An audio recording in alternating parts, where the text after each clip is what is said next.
I am extremely distracted by the tiny little kittens. I'm extremely distracted by the kittens. But I am also live on Instagram and YouTube. There is YouTube. We are live. Wow.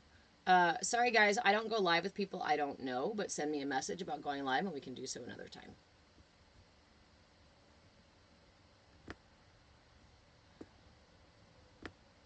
Just finishing setup here. Hold on.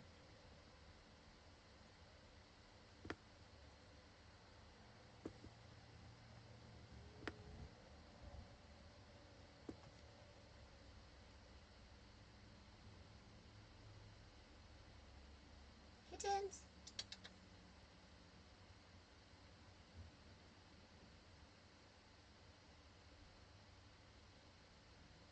Should we just turn the camera on the kittens and then just leave it that way all day? Because it's absurd. Okay.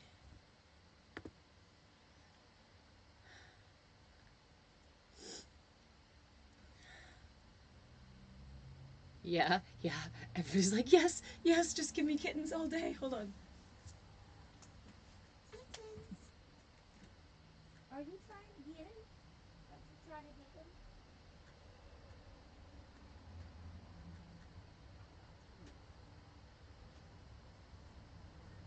I got two.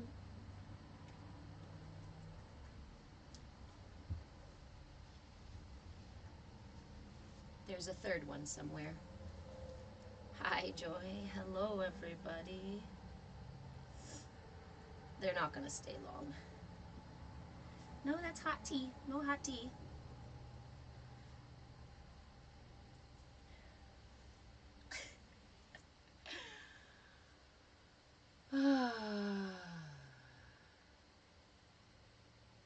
They are 5 weeks, 4 weeks now. Are you just gonna jump? Are you just gonna jump? Mom is a black cat and dad is a like smaller Maine Coon style looking cat. So they have dad's markings, but they're all black. Oh! It just jumped and rolled. Okay, I might actually just leave the live after we do our meditation. I might actually just leave the live on with the kittens. That may happen. Thank you, guys. Selling, no. Rehoming, yes. But just locally. I'm not shipping anything. So, hello and welcome. For those of you who are new here, my name is Reverend Deborah. I am an interfaith minister, a movement facilitator, and I have been dubbed your shenanigan shaman for shit like that.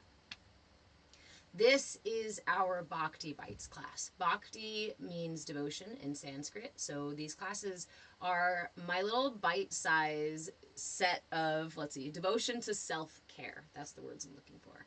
Because you can have a beautiful practice. You can have an hour-long, 3 times a week yoga class that you go to. But when you are in the moment, having a difficult moment as a parent or as a partner or as an employee or anything like that, or just having a difficult moment for yourself, that's when you really need your self-care to be accessible. That's when you need your self-care to be available to you. Not far away at the studio when you can't get there at 3 a.m. Just like you can't call your therapist after midnight when you're having a meltdown. This is when we need our self-care.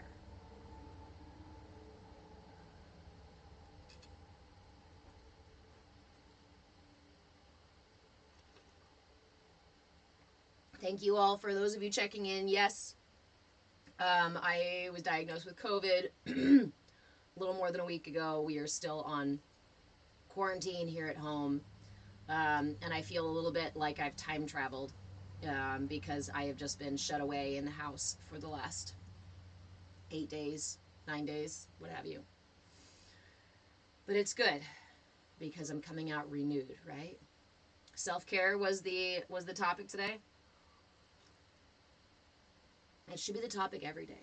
So that's what I teach in here, folks. I teach bite-sized self-care. Hey Lucas, good morning. Bite-sized self-care, tools that we can use in the moment, tools that are accessible. So one of the most accessible tools that I really love to use are mudras. All you need are hands. Barring that, there are actually other types of mudras in case you don't have hands. But most mudras are relatively accessible, and most mudras are safe for anyone to practice. I will always let you know if the mudra is not safe for any specific reason. However, this last several weeks, we've been working with the chakras. This week, we are all the way at the top, at the crown chakra. So we're going to talk about the crown chakra, what it is, how it works, what it means for you, and what a healthy, balanced connection to your crown chakra looks like. And we're going to practice a mudra. So again, mudras, what are mudras? Hand mudras, hasta mudras, are positions that you can put your hands in that redirect the energy channels in the body.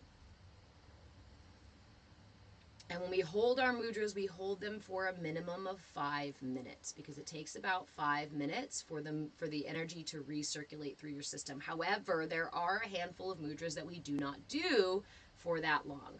Like last week. Last week we had the mudra, we worked on the third eye. The mudra last week, I will show you guys one time real quick because I was out last week unable to teach class. So the mudra for the third eye, this one is one that you only do for 2 minutes. No more than 2 minutes. There is no benefit after 2 minutes. Okay, welcome. If it's your first time here, if it's your millionth time here, welcome, welcome, welcome. Feel free to ask questions. I do my best to answer them as we go through class. However, we will sit for a 5-minute meditation. And during that time, I typically just keep my eyes closed and enjoy the meditation with you. Okay, so this mudra is for the third eye, and then we're going to move on to the crown because we didn't get a lot of time in class last week. So the mudra for the third eye, this is the mudra for clarity, okay? You begin by extending the index finger on your left hand. Just point your finger on your left hand. Angle that finger upright towards the sky, towards your third eye. Wrap your right hand around the index finger. Okay, like you're grabbing your finger. And then take your thumb, the pad of your thumb, and touch it to just the bottom outside of the nail of your index finger. Gentle pressure. We always say no more than the weight of a nickel. So if you're like, how do I even know what a nickel means and how much it weighs and whatnot? If you really want to hold a nickel, you're welcome to do that. But just know that it is intention. It is just intention. It's not tension. Let's try that. Wrap your right hand around your left index finger and place the pad of your thumb just to connect to the lower outside part of the nail of your index finger. Now for just a second, put pressure, right? Create tension. Squeeze it a little bit. Now back off. What your connection should be, this connection should be no more than the weight of a nickel. This connection should be a connection of intention. We don't create tension in this space. Tension equals rigidity. Tension equals inflexibility. So we use our intention to make that connection. Now again, no more than 2 minutes. I'm going to say it a million times because the truth is that once you start going past 10 minutes, it creates too much heat in the third eye and can cause damage to the eyes, to the ears, to the head, can cause headaches, can cause neck problems. Please do me a favor, do yourself a favor, and honor the fact that this is a no more than 2 minute mudra. It's the mudra for clarity, but if you would like to Assist your third eye in clearing out. Assist your third eye in opening. This is a fantastic mudra for that. Again, it's a really powerful mudra, which is why we do it no more than 2 minutes. I will see you soon, Eric. No more than 2 minutes for the third eye mudra. So you can take that one and sit on your own with that. You can do it several times a day. Just be mindful. As always in this space, we are not in the business of creating a battle within ourselves, right? There's a million spaces in this world where you can go and you can push yourself. You can push your edges. You can fight hard. You can no pain, no gain it, you know? In this space, that is not how we approach ourselves. The inner self, the subtle layers of self are much more like spider webs or flower petals, okay? A feather on the breeze kind of energy, not hammer and nail and stone and, you know, these are, yes, the material realm things. There's a time and a place for that kind of interaction. When we go inwards, we meet fragile, vulnerable, very delicate parts of ourselves and of our energy. And I invite you to spend time in this space with that kind of gentleness. So when we sit in meditation, I always suggest that you meet anything that comes up with curiosity and willingness. So when you're sitting with this mudra, again, no more than 2 minutes. I'm going to say it every time. No more than 2 minutes. Wrap your right hand around your left index finger. Touch your thumb to the very bottom outside corner of your index. Hold for no more than 2 minutes. You can hold it right here in front of your chest. You can rest it in your lap. You can hold it in front of your third eye for a more intense practice. No more than 2 minutes. You may feel all kinds of sensations. You may feel popping, you may feel wiggles, you may feel tingles, you may feel nothing at all. The point of the practice is not to receive some cool benefit, some cool feeling, some psychedelic whatnot. The point of the mudra, the point of the practice is to be present with whatever comes up and to meet it with love and compassion. We don't practice, most of us don't spend the time to practice meeting ourselves with compassion and grace, meeting ourselves with love no matter what comes up. It is a powerful practice. I'd even say highly underrated. So, as far as what you're supposed to feel, there's no supposed to. The practice itself is being present and is coming back to your present moment in this practice. So we're going to move into a meditation here for the crown chakra, okay? This week we are working on the crown chakra, the Sahasrara chakra, and it is located at the top of your head. It's underneath my hat. The crown chakra is located at the very top of your head here. And this is your connection to the divine. So a little bit of a brief rundown here before we move on to the chakra or the mudra for the crown chakra. This is the very top, not the very top, but this is the top of the major chakra system, okay? The crown. Then we have our third eye. Then we have our throat, our heart, our solar plexus, our sacral, and our root. Your root faces down towards the earth. Your crown faces up toward the sky. This is the bottom and top opening in both sides of your central energy channel. This is your connection to divinity, to infinity, to the larger cycles of the universe, to the higher aspects of self, as well as the lower, the material aspects of self. The connection, our connection to the earth, to yin energy, and our connection to the sky, to the cosmos, our yang energy. Through these channels, through this channel, the torus of energy that moves around us goes through us. This is the part that goes through our system. And the chakras that we talk about correlate to major points within the physical body, um, the with the endocrine system and other major clusters of nerve bundles and blood vessels and things like that. So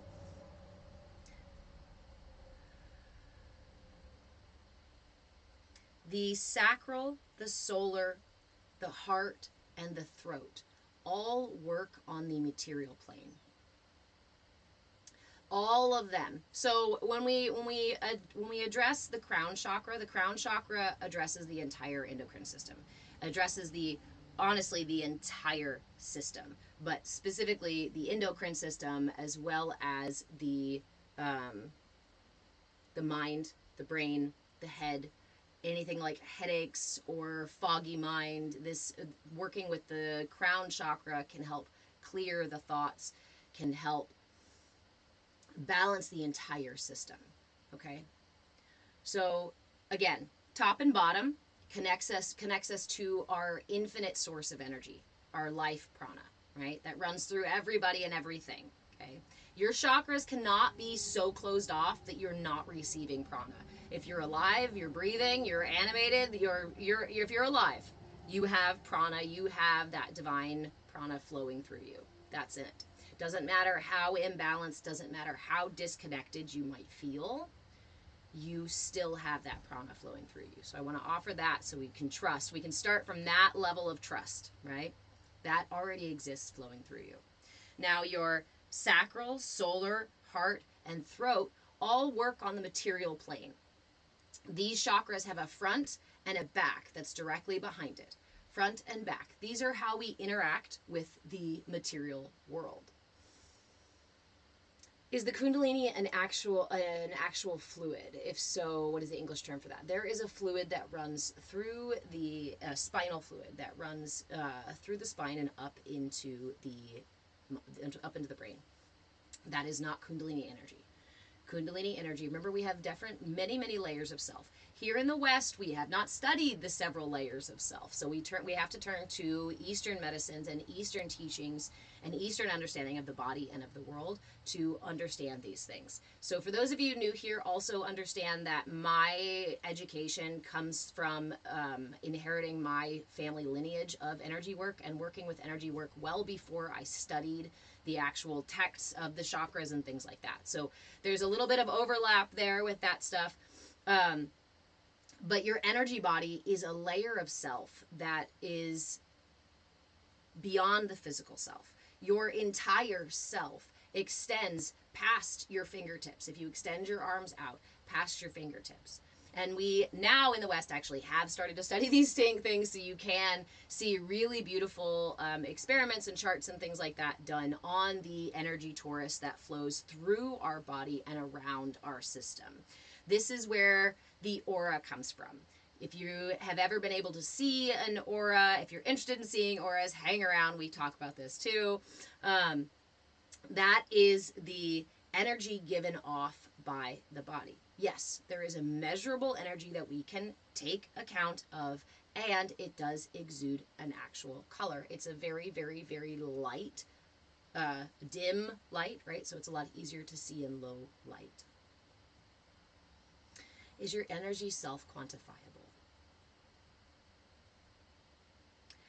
Everything you experience in this life occurs within you. Even when you and I are holding hands, the only experience that I have of your hand is the way that it feels in mine, is the way that it looks from my eyes.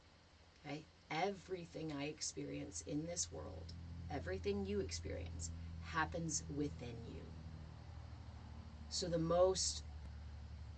one single person with the most authority, with the most knowledge, with the deepest understanding of you is you. That's why in here, I will tell you again and again, I am not your guru. That is you. You are your guru. And if you do not take the time to look within, then you will not see what is within.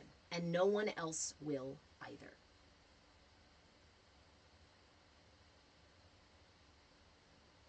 So,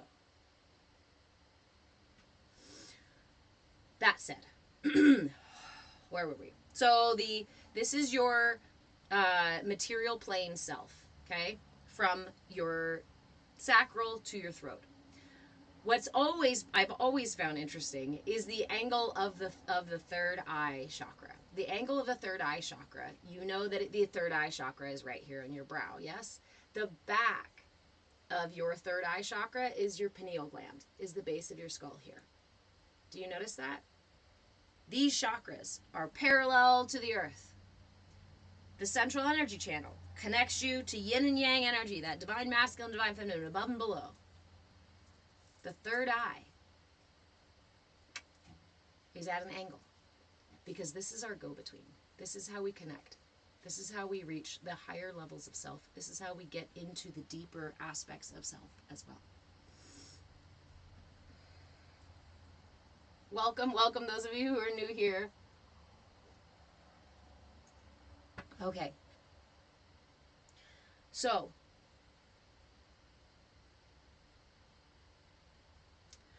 from the third eye to the root, we have what they call in the East nadis. Two, a Pingala and an Ida, a masculine and a feminine, a solar and lunar energy that intertwines between the chakras to create that turning. If you've ever seen a representation of the chakras, you might have seen that they are represented by wheels that turn. They turn in different directions. The third turns to the left, the third, Ajna to the left, Vishuddha to the right, Anahata to the left, Manipura to the right, Svadhisthana to the left. Again, guys, I don't go live with people I don't know, but if you'd like to talk about going live, please send me a message and we can talk about doing that another time. So the nadis only connect the root to the third eye to the root. The crown does not get connected to these nadis. The crown can be considered our space of self-actualization. When we are growing, when we are developing, our root chakra begins developing in utero, in the womb, up until the age about 6 months. And then we continue to develop throughout our lifetime, honestly. But for the first 20 or so years, we get our first round of development where our chakra system settles into a familiar pattern. So when we talk about childhood trauma, when we talk about pains that we carry with us, suffering that we go through, we talk about needing our healing, we talk about imbalances. This is when for the most part, what we are always referring to is energy being out of balance, is the state of our energy system. This is why I work with the energy system, and everything I do is influenced by the energy system, because the energy system connects every single part of self. If you would like a really fantastic way to bring yourself back into balance, work with the chakras.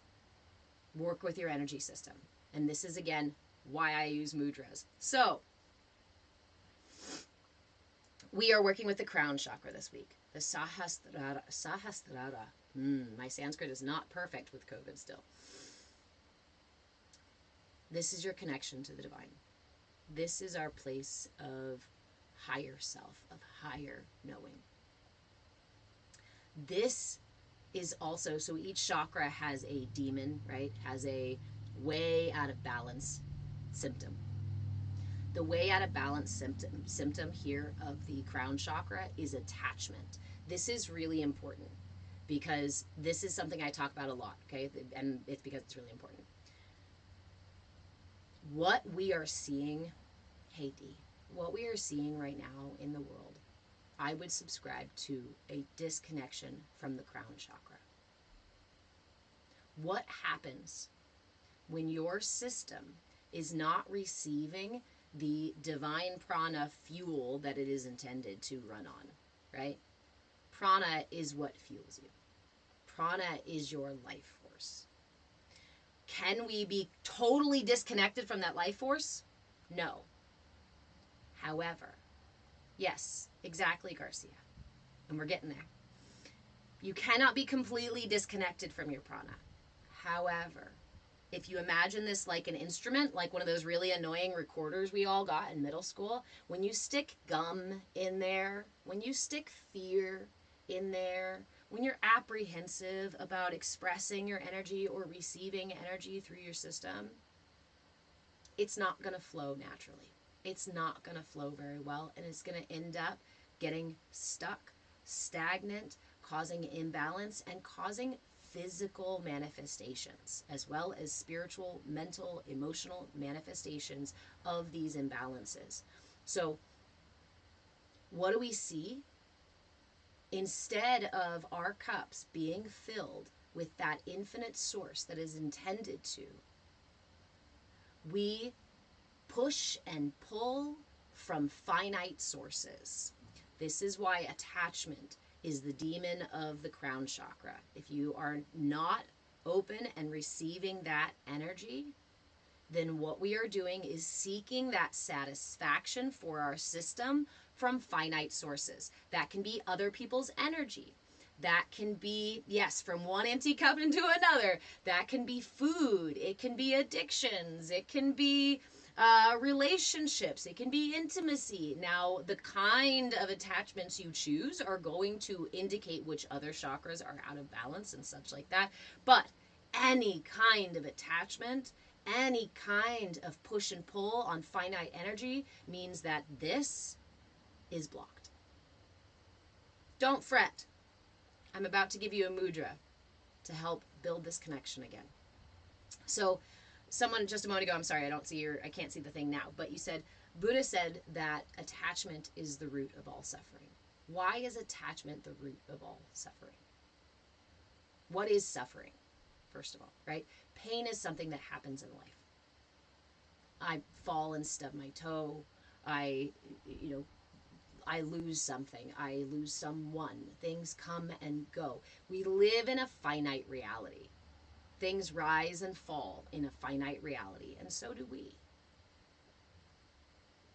To attach ourselves to anything in a finite reality, therefore creates suffering, because it is that attachment that causes us pain again and again and again and again. That makes it difficult for us to release pain, because we keep seeking it out again and again.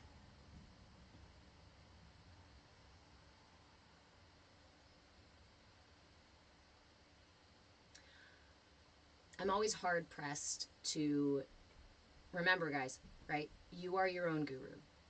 Whatever I share here, the information that I feel is important to share comes up for those who seek it, for those who want it, for those who appreciate it. And if it doesn't resonate with you, that's okay. There's a lot of places that you can be, right?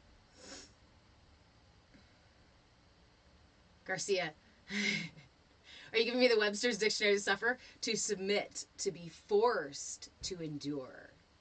See, now, suffering, even when we are forced to endure pain, it is not indicative of our suffering, because there is a space, there is a self, there is a layer where no one and nothing in this finite world can reach. And that's that divinity within. What do you feel about the quote that suffering and misery is optional? I agree. And that is through my personal experience of going through a great deal of trauma and pain and having to find my way out of the woods. Realizing where I was creating my own suffering.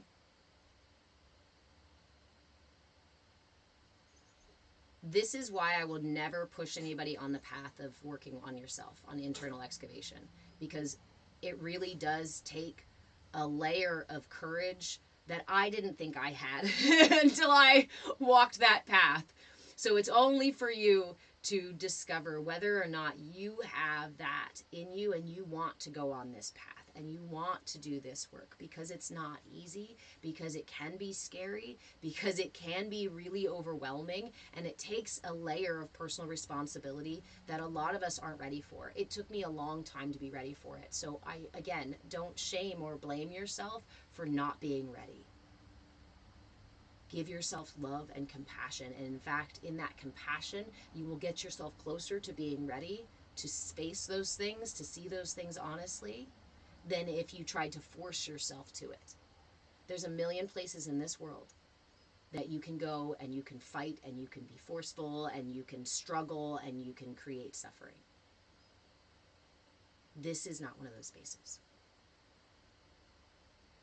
We meet ourselves with curiosity and willingness because it is in self-love that we create the space for self-discovery.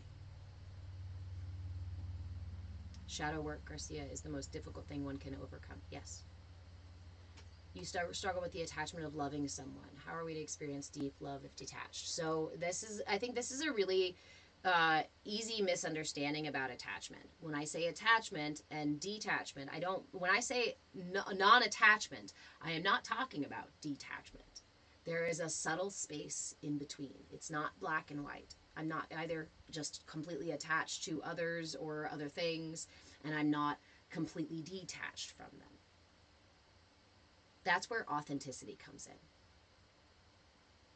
That's where being able to be true in the moment, present in the moment, interact with what's available to you, enjoy it while it's here, and release it. If I place my hands out like this with some bird seed in my hands, I can sit for quite some time and enjoy the birds who come and go from my open hands. But as soon as I attempt to grab one, they all disappear. And it's a totally different experience if I am running around chasing them, trying to grab them.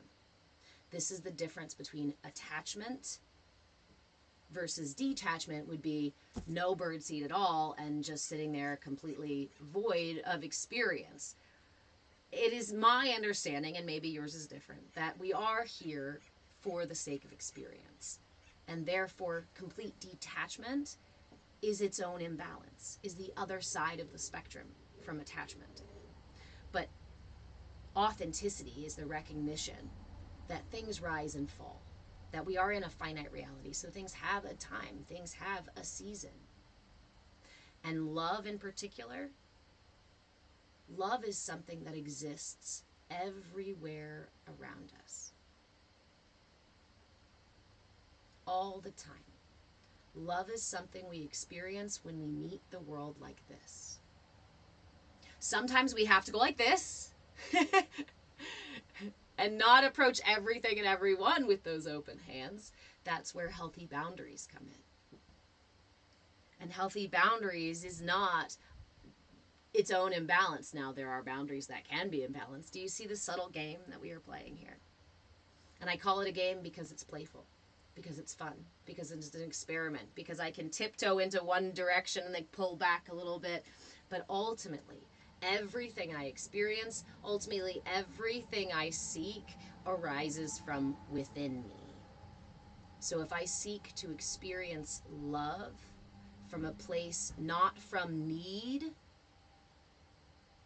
not from that kind of codependent sort of attachment, but from a genuine place of experience and acceptance, I have to love me first. Your first experience of love, true love, is that connection to the divine, that connection to the divinity within, the recognition that you are pure love in expression. Creation is love. Love is expansion. The energy of creation is expansion.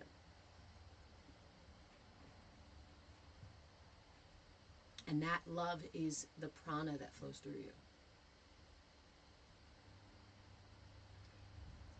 I have always said it's probably one of the biggest travesties that we have all been taught to look outside of ourselves for love. That we have all been taught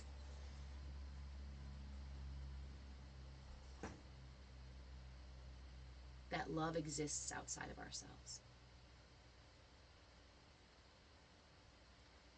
As frustrating as it is, I eventually found the statement to be true.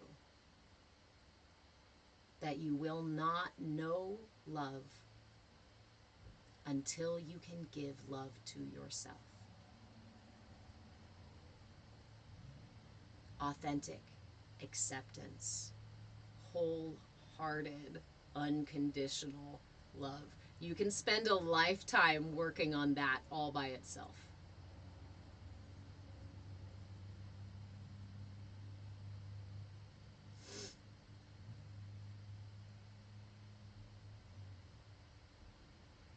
For this is a really real thing too, especially in this day and age where we talk about never having the stability or foundations to build yourself from. Um, that we can talk a lot about the falsified basics of life that a lot of us have been given, a lot of us have been fed, and therefore they keep us in a state of longing, they keep us in a state of groping, they keep us in a state of searching for answers outside of ourselves. They keep us playing a game of smoke and mirrors with ourselves. But they are an intentional misdirection. So probably one of the most important things that I hope that I can do in the world in this lifetime is give you back your locus of control. Hey, Claybeard.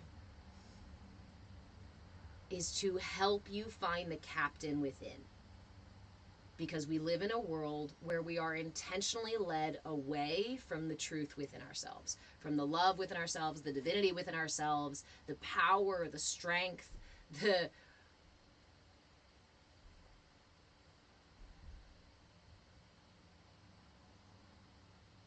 you are your own guru. And the longer you sit with that, the more profound it becomes. They want us distracted and divided. Yes.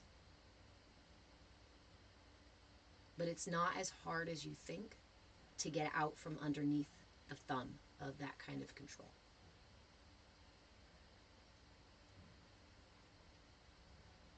Okay. So, if you want to know how to do that, if you want to develop tools to do that, this is the space. Give me a follow. Come join us in our Discord. Grab a membership. All that stuff is over on patreon.com/move with change. I am Move with Change on Patreon. I Move with Change on all the other platforms. I am also Move with Change on YouTube, where I keep my replays. Replays will always be available for up to a week. If you would like to grab the membership to get the rest of the replays, you can do that through Patreon, or you can do that here through TikTok. I'll talk about those things a little bit later. If you have any questions, you can always send me a message. I give information for free because the information is your right to have. Did I spend decades? Did I spend a really long time going to school and getting all the debt and studying and all the certifications? Yeah, absolutely. For my personal exploration. And every dime was worth it. Was worth my personal exploration. And now that I have learned to apply these things and integrate them into my life, into my reality in a way that has actually changed my life, not just changed my life, but literally saved my life, now I give them away for free. Because you deserve this information.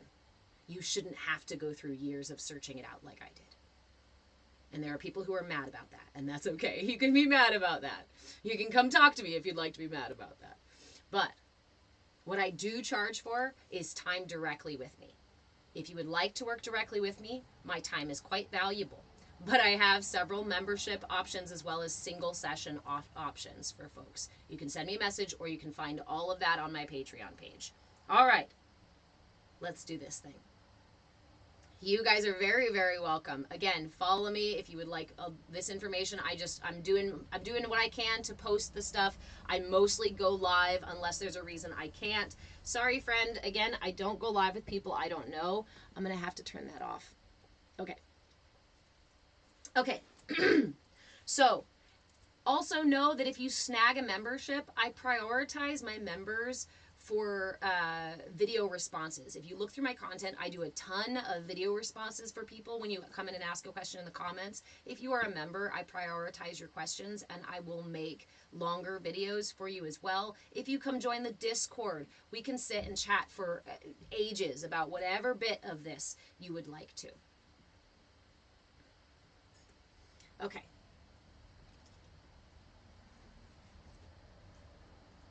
So, again, this week we're working with the crown chakra. The crown chakra is located at the top of your head. In fact, it's located a little bit above the top of your head. This is your receptive energy. These are your branches out into the cosmos. I like to envision the self as a tree because of the way that our energy works. Discord is the bomb. It is. Come into the Discord and hang out with us because that's where we get to have a lot more of this rather than during the live because you guys just go flying by during the lives. Okay. So, the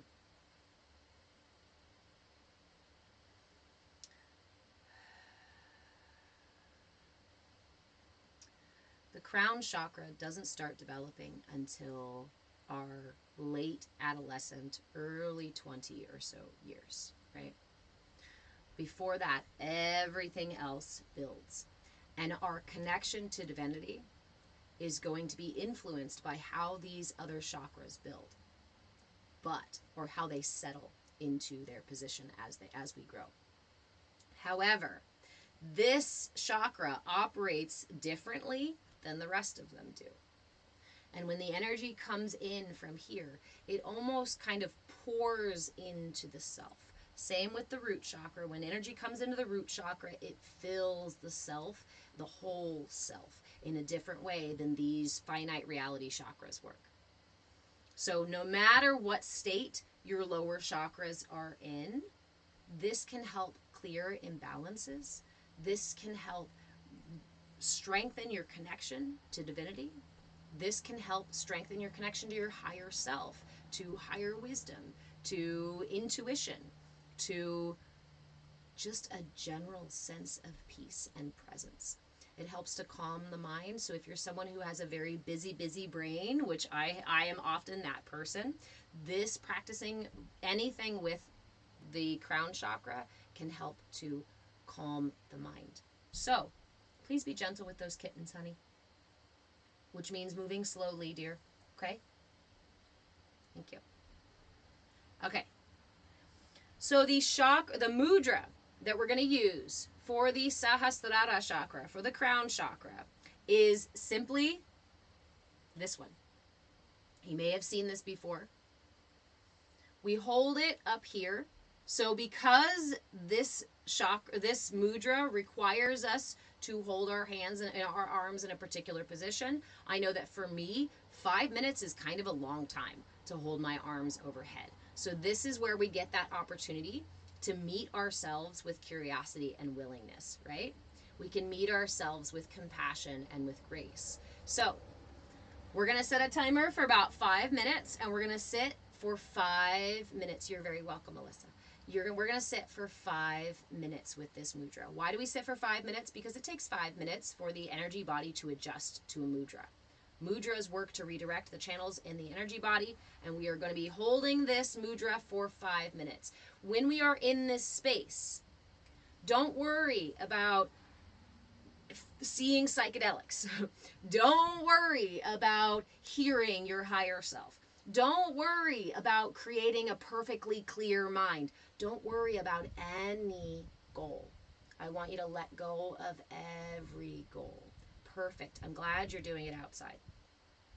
This is a really good one to do outside. Please note it's 10:44 here on the Pacific Coast. So if you are doing this outside in the sun, I suggest trying to do it in the shade because the sun is really warm right now and we actually don't want to pull quite that much energy. It's fantastic to do it outside. Just try to find yourself a shady spot if you can. If you're doing it outside and you're in the sun and you're like, there's no fucking shade anywhere, you can still do it. It's fantastic. Okay, good. Fantastic. Best time to do this outside is before 10 a.m. or after 2 p.m. when the sun's light is more at an angle.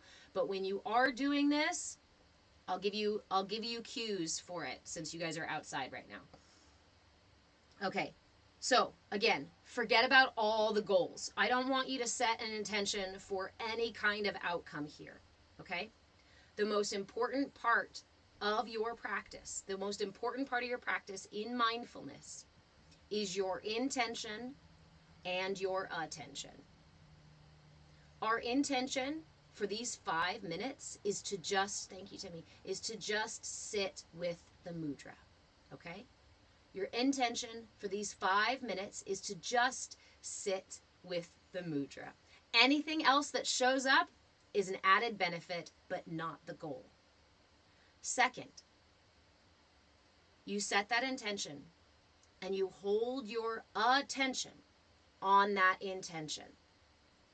Anytime your mind says, dude, we have other shit to do. Why are you still sitting here? Or, oh my God, it's hot. Or, oh, my arms hurt. Or whatever else your mind monkeys decide to pipe up with to try to distract you. Anytime your brain or your body or the outside world gives you a distraction, redirect your attention back to your focal point. Okay? And that can be your intention. So you can say as a mantra to yourself again and again and again. You can say, I am experiencing the mudra. I am experiencing the mudra. I am experiencing the mudra. If that works for you, you can use that as your anchor in the moment. For me, I like something a little more physical, so I usually focus my attention on a part of the mudra. Again, the mudra is like this. We make a triangle with your thumb and index fingers and then extend the other fingers out so you have these nice, wide open hands.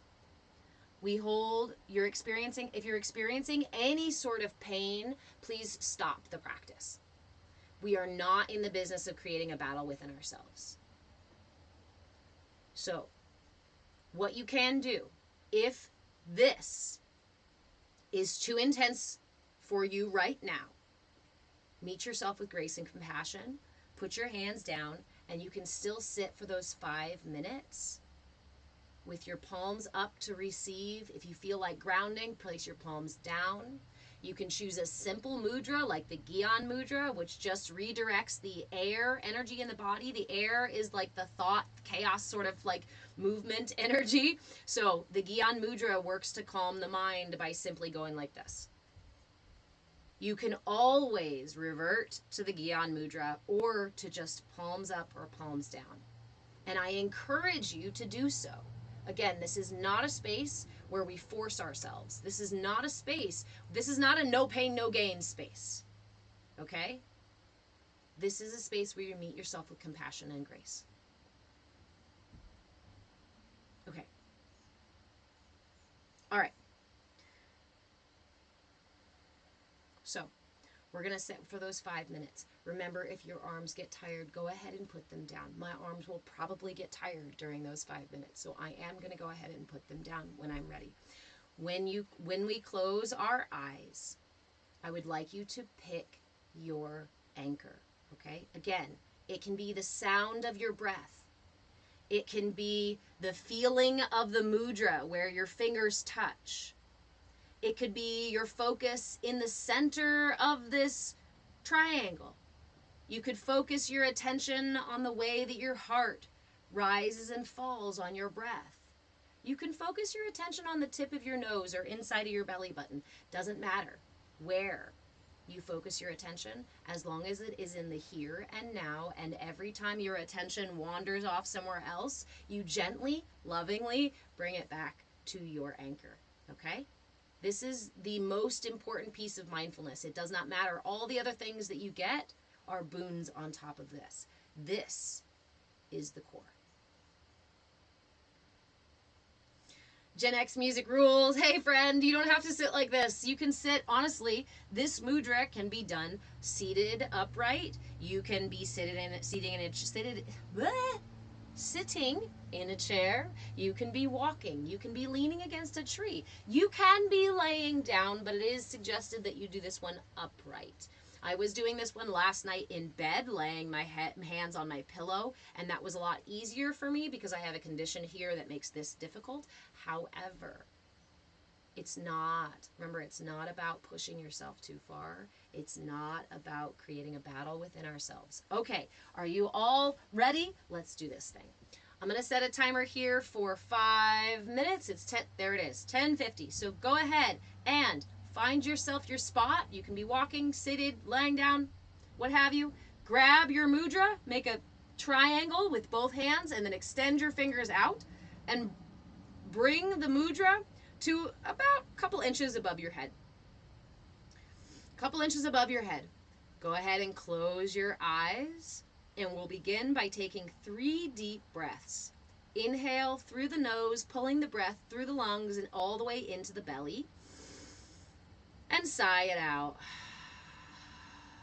Inhale again, lifting the heart and elongating the spine. And let it go. Inhale once more, expanding the rib cage in all directions. Big deep breath, expanding your rib cage, front, sides, back, and release.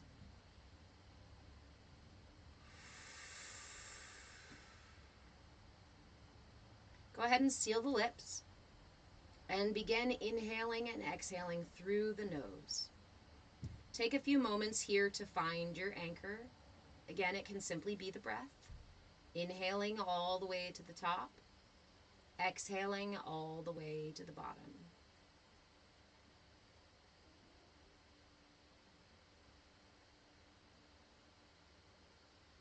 You may notice your attention being drawn to the point, any point on the mudra. Maybe the point where your index fingers touch or where your thumbs touch. You can let your awareness rest in this space. I encourage you to pick a single space to focus on, whether it be your breath, your heartbeat, or the tip of your nose. Rest your awareness here, and anything that arises, any tension in the mind, in the body, in the breath, meet it with compassion and return back to your anchor. I encourage you to attempt this a couple of times with your arms before you put them down completely. Also, be gentle.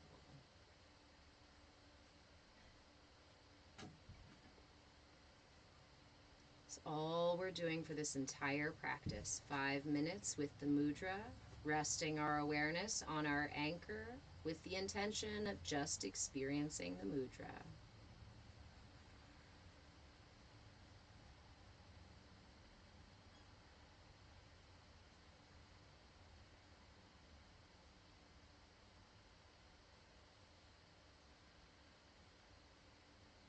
Gently bringing your awareness back again and again, as many times as it takes, with compassion and grace.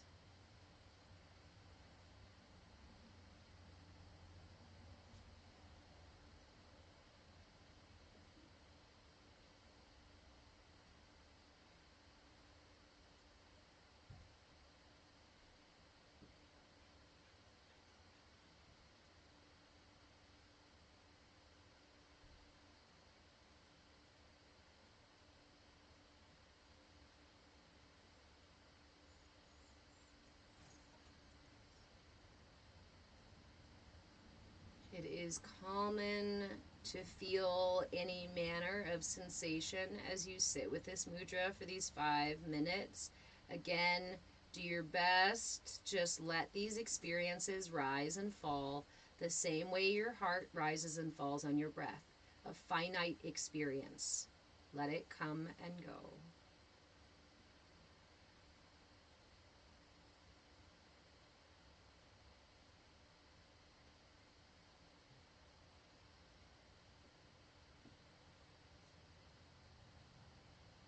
Slow, steady, comfortable rhythm of inhales and exhales.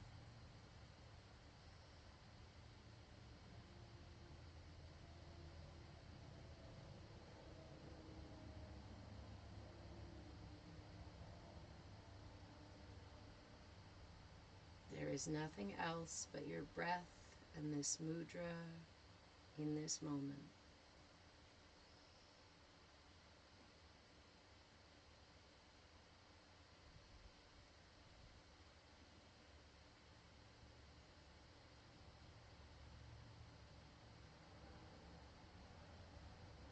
you find you need physical readjustment, feel free to do so. It's okay to check in with your body or to adjust if the position you're in is starting to cause you pain.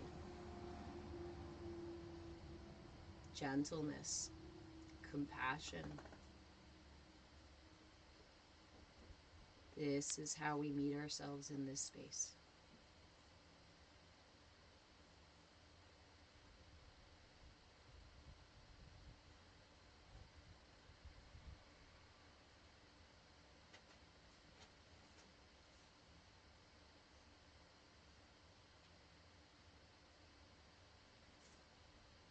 Go ahead and take a big, deep breath in. And as you exhale, release the mudra. Place your hands down in your lap, palms up or palms down, up to you. And just take this moment to simply be with the experience. No need to jump to the next thing immediately. Just be present. Allow your body to settle. Allow your arms to relax. Take a moment here just to experience the sensations generated by this practice.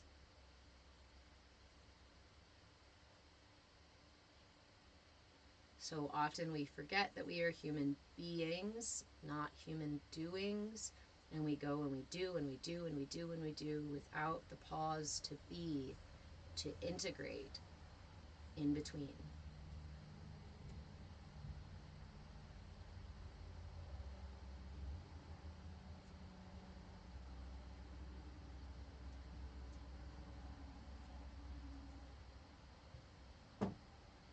Take as long as you need to sit in this space, just allowing your body to integrate the experience.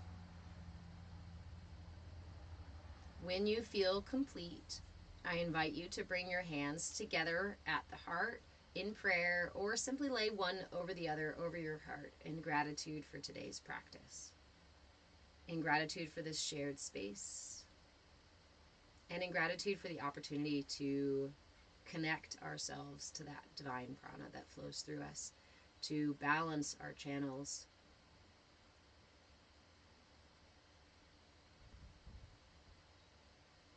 Offer yourself some gratitude for taking the time for self-care today. You are so fucking worth it, and I'm really proud of you for making it here today. I hope you feel the same. Thank you so much for joining me in this space where we can grow, learn, and thrive together. When you are fully ready to come out of meditation, please do so slowly. Offer yourself some wiggles, some stretches. Really only open your eyes until you're certain you're ready to come back. Like, that's the very last thing I do, and sometimes it doesn't happen very quickly because I like the meditative space and I usually want to stay.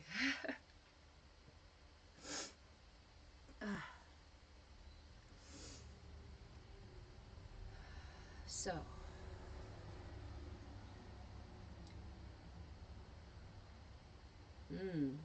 opening my eyes. Hold on a minute.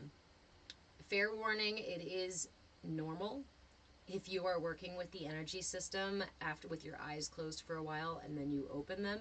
It can take your eyes a moment to adjust. You may notice colors, you may notice a woozy feeling. Again, this is why we practice the being part as well as the doing part. You feel a little woozy? Yeah, that's okay. Be careful, be gentle with yourself. Offer yourself some compassion. I'm glad you enjoyed it, guys. Good. So again, we are working with the Sahasrara chakra, the crown chakra this week.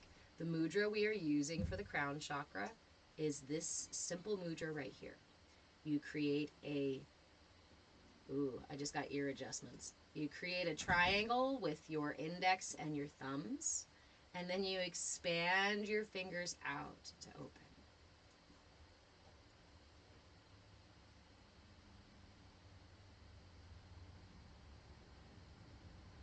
And then we hold the mudra up above our head. Again, this is ideally done seated, or so the body is upright, so the head is facing towards the sky. But if you are laying down, or you're like me, my live contains themes that some may find uncomfortable and has been restricted. I'm sorry if I made anybody uncomfortable.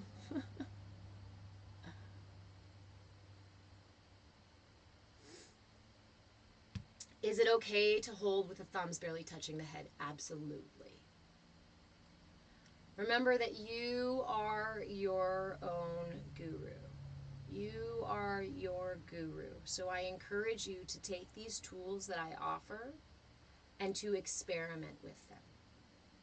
There's very little that you can do, honestly, with mudras to hurt yourself. And in fact, like I said, I will almost always tell you when there is a mudra that comes with a warning label, right? Morgana, looking very healed and whole. Thank you, my love. I will always reiterate to everybody, I am not healed. I am not done. This is a lifelong journey, and I share the tools that have made it easier, more blissful, that have healed some parts of myself and led me to a place where I feel more at peace, more balanced, and more centered, and more whole than I ever did before. Read, does it mean anything if your middle fingers wanted to touch for part of it too? So, again, yeah, okay, so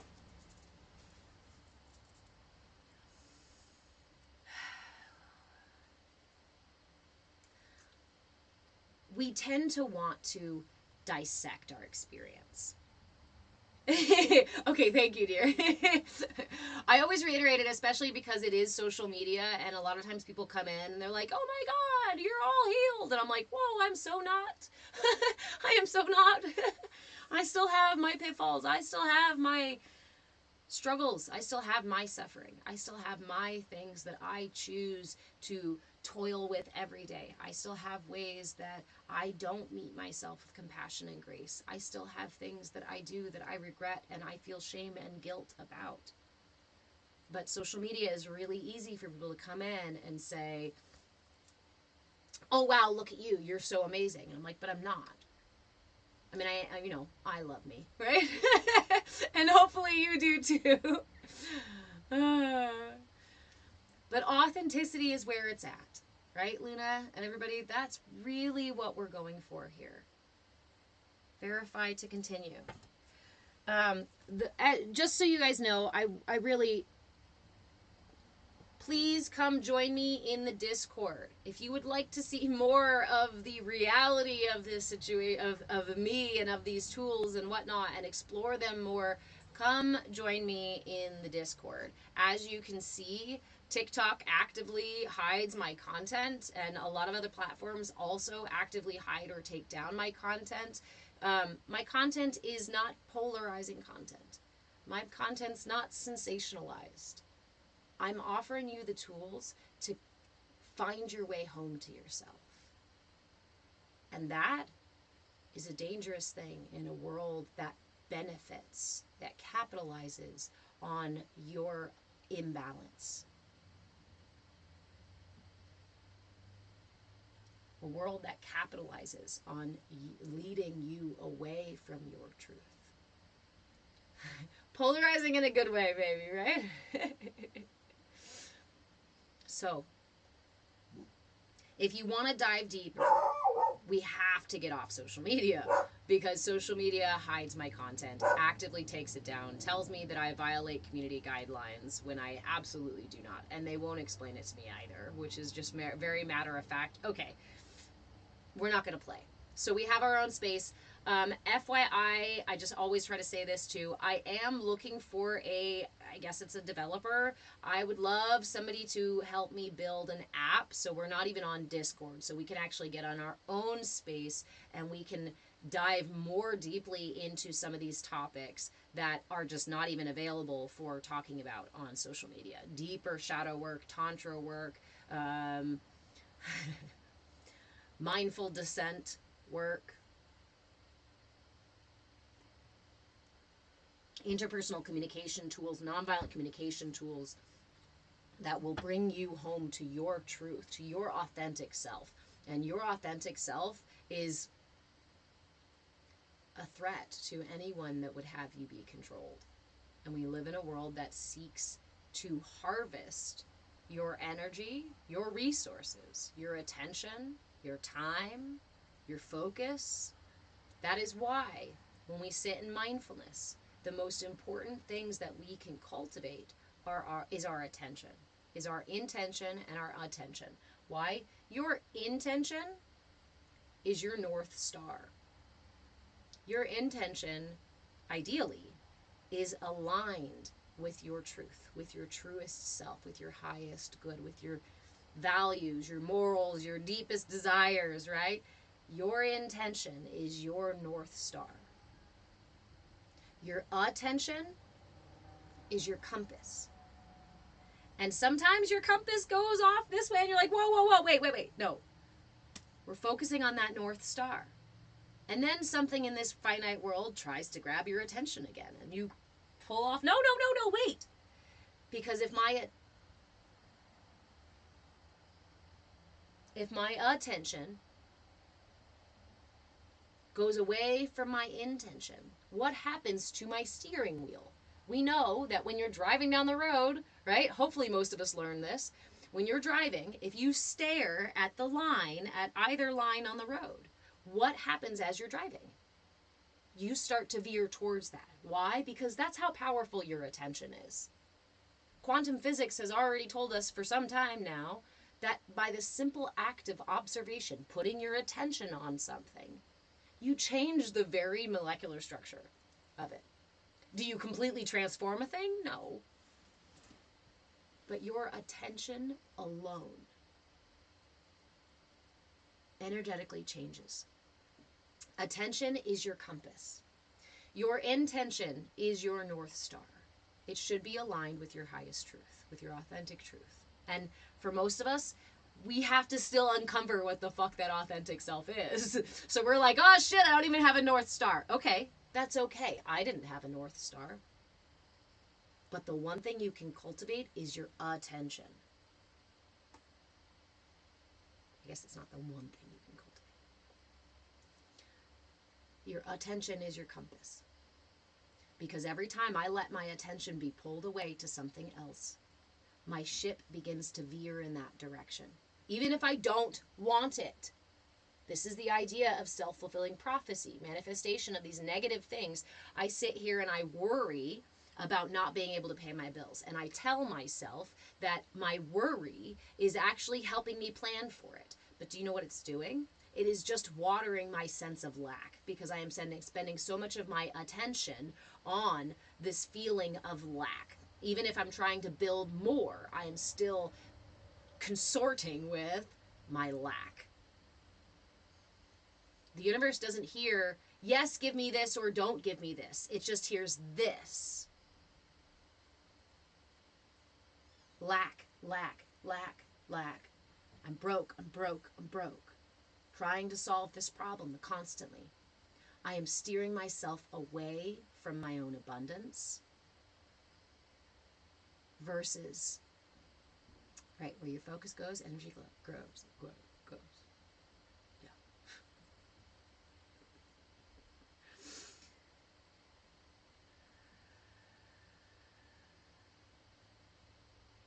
So the question then becomes, if I seek abundance, but I have never had abundance, how the fuck do I find something when I don't know what it looks like, what it feels like, how big it is, what color it is, how, like, what it, like, if I've never experienced love,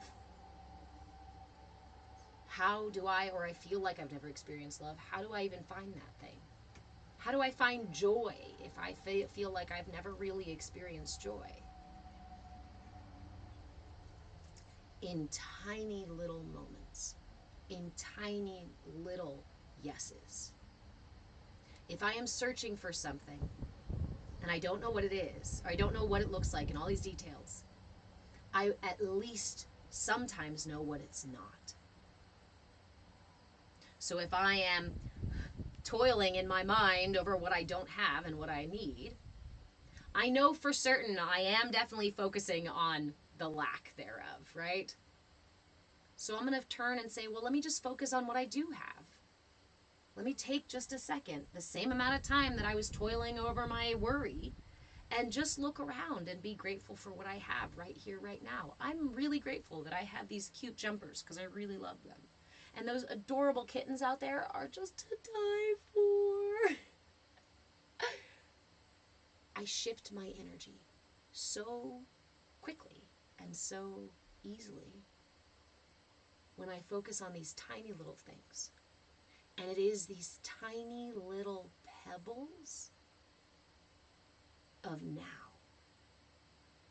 that eventually build my kingdom.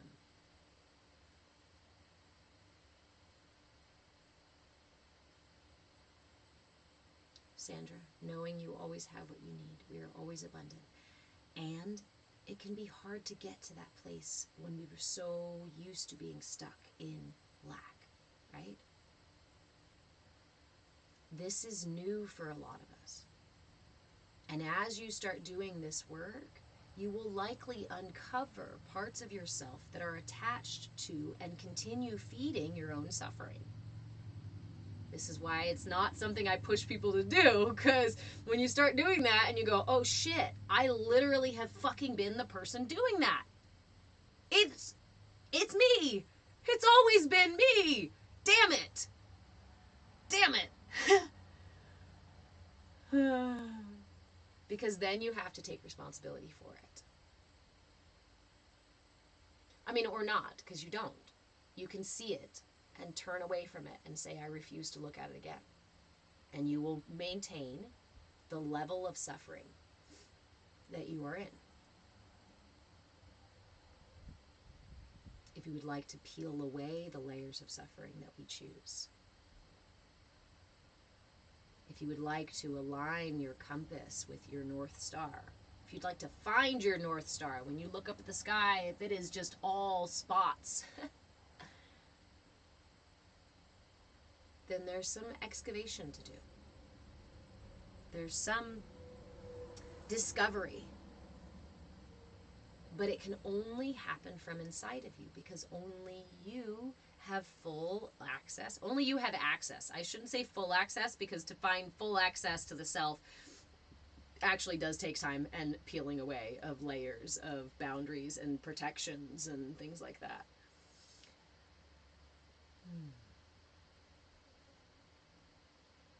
Sandra, it all boils down to beliefs.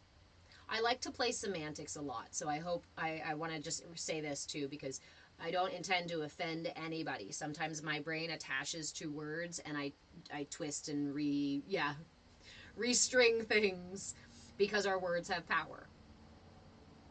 Our words are important. Our words are energy. Our voice is a vibration, just like everything else in the universe. Everything in the universe is just molecules vibrating at different frequencies. This is why, again, I talk about going and working with the energy body because it's pervasive through everything in the universe. It can be really painful.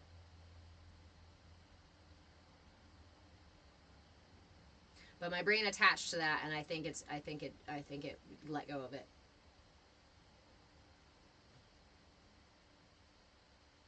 It is. It is the way that we see the world. It is the way that we talk to ourselves about ourselves and about the world. And I want to add here too, because when we start doing this work, especially here in the West, we have a way of meeting ourselves. We have a way of meeting challenges that can often be detrimental to the inner world. You don't address a flower the same way you address a rock. And the inner self are spiderweb tendrils and leaves blowing on the wind. And there's a very delicate space within.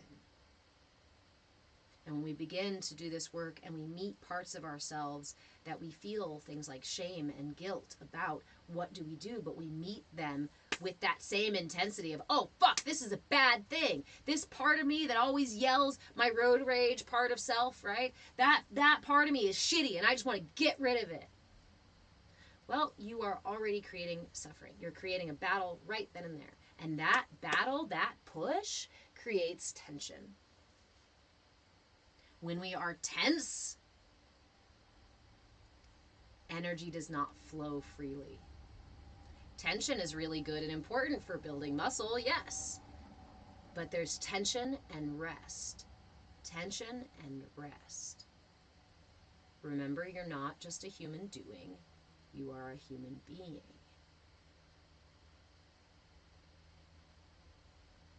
It can also be very blissful when you shed one layer at a time. Yes. But a lot of these parts of self, actually, this is the space where I'd like to remind you that every part of yourself, even the ones you're angry at or feel shameful about or what have you, every part of yourself was constructed during your development to keep you safe. To keep you safe. When we shift our perspective and stop seeing ourselves as the enemy, or stop seeing these parts as attacking us, my brain is out to get me. My body is just won't let me. My emotions are just so out of control. How many ways do we talk about ourselves as if we are enemies within? As if there is a war going on here. And I am just fighting tooth and nail to keep it all together. Yes, it can absolutely feel like that. But it usually comes from a way that we have learned to relate to ourselves. It does not have to be the only way that we relate to ourselves. So, if you are interested in doing this work with yourself, I don't care how much work you've done already or not, or where you're at on your path. The one place we can all start is with just a couple minutes a day, meeting ourselves with compassion and grace. If you are starting your journey, if you're ready to commit, I should say, to this journey, and fuck it, see, not even if you're not ready to commit, start with just 5 minutes every day. What I like to do is to set a timer or an alarm in the morning, right, for whatever time I have to get up, but I set it for 5 minutes early, and I set myself a 5-minute snooze. I set the timer, or I hit the snooze button when my timer goes off. And for those 5 minutes, all I do is stay in a loving space. For those first 5 minutes every single morning, I love myself up. That might mean self-hugs. That might mean really sweet, gentle touches. That might mean snuggling in closer to my pillow. That might mean saying really sweet things to myself for 5 minutes. And my timer goes off, and then I get up throughout my day. I guarantee you, and I don't do a lot of guaranteeing, right? I guarantee you that if you make this commitment to yourself for just 5 minutes, that you will start to notice a difference. Something will shift within you. Luna Fey, I'll also do it at night too. I tend to meditate, I meditate myself to sleep. And I like my first few minutes in the morning because I don't like to jump out of bed. And I like the dream space. I like to kind of, move in and out. And so I like to take those first 5 minutes. For me, it's now 15, 20, 30-minute kind of stuff. But start with 5. Start with 3. If 3 is all you can manage of being loving to yourself for just 3 minutes and it's really difficult, that's okay. Honor where you're at, because to fight yourself on that is to create more tension again. It was my mother who asked me. She said, if you make an enemy of yourself, that is a battle that you will fight every single day. That means that your entire life there will be a war raging within you. Is this how you want to live? Do you want to have an enemy within you, inside of your temple, every day, harassing you, fighting you? No, of course not. None of us do, right? We wouldn't choose that, like consciously choose that. And yet, when that grief that you've been holding on to in your lungs comes up, you shove it back down and have a cigarette instead.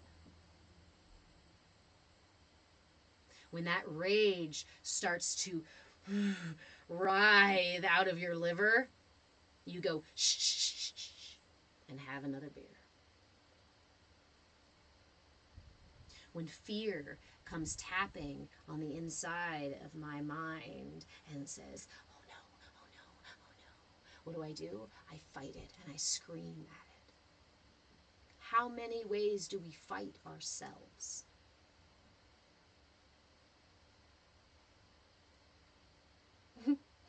Thank you, Andrew. How many ways do we create an enemy of ourselves? How many ways do we meet ourselves without compassion, without offering that grace, but with shame and guilt and chiding and just repeating of the same reactive patterns that we have learned throughout our lives? And that's not meant to blame anybody. That's the structure of your being. So for those of you who are new here, hello, my name is Reverend Deborah. I am an interfaith minister, a movement facilitator, and your shenanigan shaman. And I have 2 decades of education and professional work in the field of human development and wellness. You too, Andrew.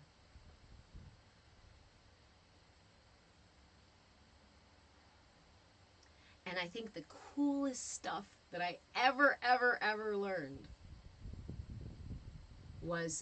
is how we develop. Not just how the mind develops, not just how the body develops, but how the energy develops, how the relationship with self and other develops.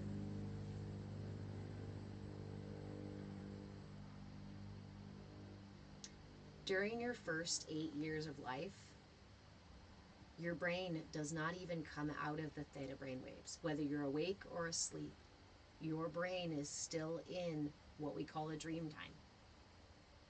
Theta brainwaves. The child's brain does not shift out of theta brainwaves until they're 8. What? This is why children are so fucking ridiculous, right? You're like, how does this even, what? Because they are not even in the full level of their brain's not even on the same wavelength.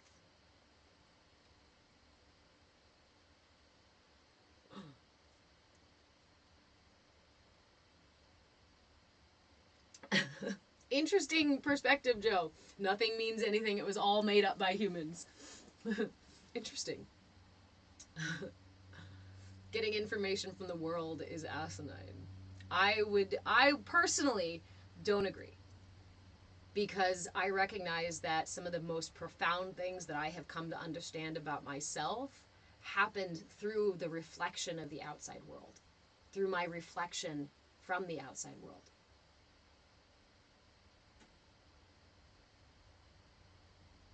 I could have, right? I used to work in birth. I have my own tiny human too. I used to work with kids and families, and that's really what sparked me working with. Oh, well, what sparked me working with them, honestly, was because I came from such a tumultuous, crazy upbringing that I went to school and I was like, okay, I need to just figure out. I need to just figure out how to be a human. I need to go to school to be a human. So I went to school to be a human and discovered all of these really, really spectacular things. The kinds of things that have led me to a greater sense of peace, to a greater sense of balance, to a deeper understanding of myself and other. So for those first 8 years, your brain doesn't even come out of the dream time. First of all, you're not even fully conscious. And then your brain and your body and your emotions and your cognitive functioning, all of this stuff continues developing until you're in your mid-20s. Your prefrontal cortex doesn't even completely come online until you're in your mid-20s, early mid-20s.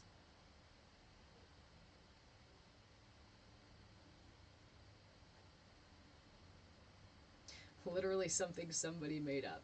If you want to, if you want to come from that perspective, sure, yes, everything that we know or talk about or share information in this world is all reflected through the lens of a human, yes.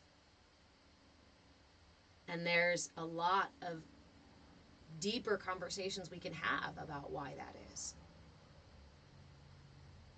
about why it might be. And you know what? For all intents and purposes, it could all be wrong. We could be completely, if you go and study philosophy is the exploration of the fact that we could absolutely know nothing. It could all be a bunch of fucking made up bullshit. It could all be some puppet god who actually just manipulates us into thinking. We could be in some simulation sitting in chairs and all this. We could. And we could speculate for ages, and we do. And we can also play within this space too. We can also be an experiential part of this space. To deny our experience in this space is to deny the reality that we do exist in this space. Whether it is an illusion or not, we are having an experience here. And it's up to you what to do with that experience. And there is a gift. If you decide that every bit of experience is completely false and does not matter, you will receive your own benefit and understanding and experience through that experience. But it does not give you the authority to negate anyone else's experience. And this is the beauty of the fact that we live in subjective experience. My experience is uniquely my experience, and no one else can have my experience. Same with you. I can never know your experience fully. Which is why, when it comes down to it, you are your guru. Only you are the one that can interpret and integrate the experiences that you have in this lifetime. They're for you. Now, may others benefit from your experience? Yeah, that's why I'm here teaching. Because I have found that some of the things that I have benefited from, others also benefit from too. And I love to share things in that way and see people grow and expand in whatever direction they want to. Joe, you're speaking through your own reflection, my friend. You can get your very, very little, but that's it. That's for you. For me, my experience is different. I have a very full, rich, expansive experience of life, of every moment. Because I have cultivated the attention and the intention to be present in my moment. And when I am doing these things, I call it quantum mindfulness. Because as we understand through other people's experience and exploration of this experience, that time and space are relative. Time and space are relative. Relative to what? To light. Light is the only constant in this universe, measurably by our Western stuff, right?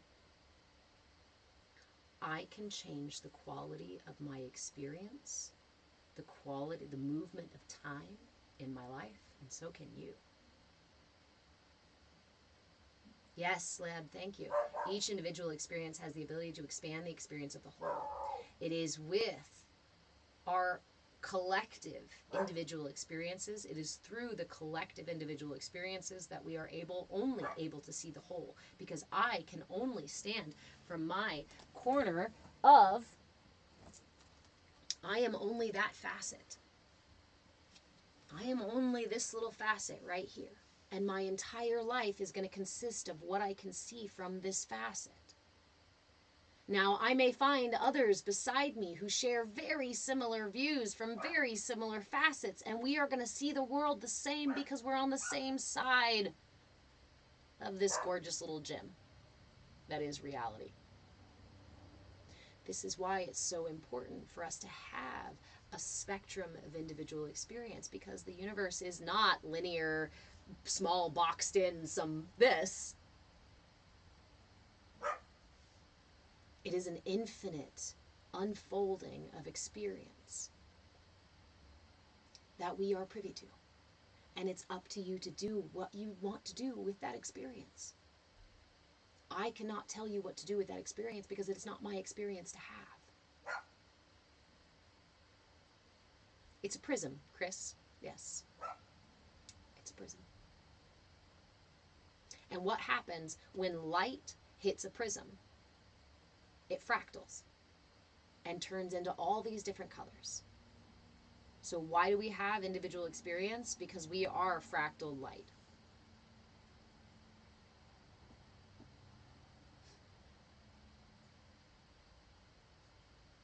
You are your own guru. You are the only one privy to only your experience for your entire life. And there is a massive gift in that for you. It's up to you what you want to do with that. Nobody else can tell you your truth. Can we receive our truths from others? Yes.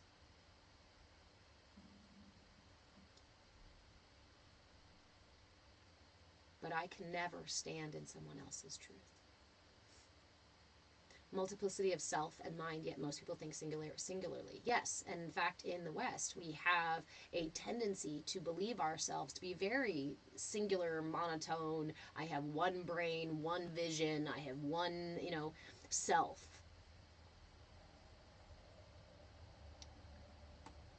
But in reality, that's a micro-macro exploration.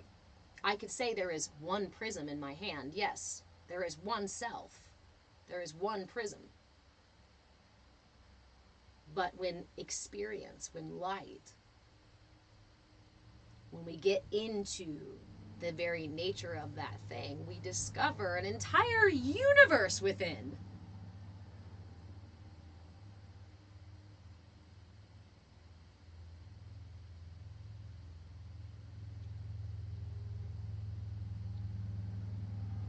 The child's mind, when the mind is still developing, the mind first begins to see the finite world in very simple terms, black and white. It's either good or bad. It's either day or night. But as we grow and as we take this journey home to ourselves, if we do, we discover subtle layers. We discover the changing colors of the sunset.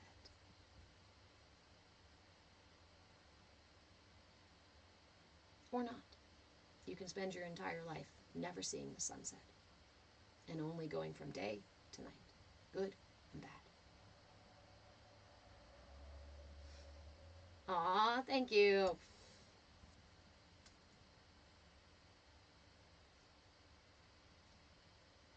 So it's up to you to do what to do with these things. It's up to you.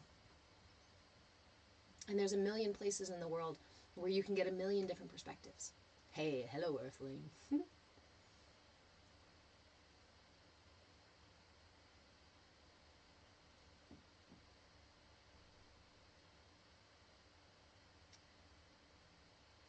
if you've never done the internal exploration to see the more subtle layers of self, to meet the different aspects of self, I encourage you to at least try it out. Honestly, when you start to do this work, you can dabble. You can stick your toes in. You can do a little bit of meditation. You can sit quietly for a few minutes. You can try to cultivate your attention. You can try meeting yourself with compassion and grace in a few moments during the day. Like, you don't have to take it very seriously. But if you want to get in deeper, I have found that it does require a level of commitment, not to me, not to anybody else, not to anything outside of you, but to yourself. That's why I suggest starting with 5 minutes a day. Just 5 minutes. Set that timer in the morning. Give yourself a 5-minute snooze. And spend those 5 minutes offering yourself compassion and grace. And see what comes up. Because I found that when I came in guns blazing and ready to change who I am and fix everything and get rid of, amputate the parts of me that I don't like, it was a much harder type of work than when I just sat there within myself and said, does anybody have anything to say? What do you need today? And sometimes there was nothing. Sometimes it's silence. And sometimes I hear a little part of myself that asks for something small or something big.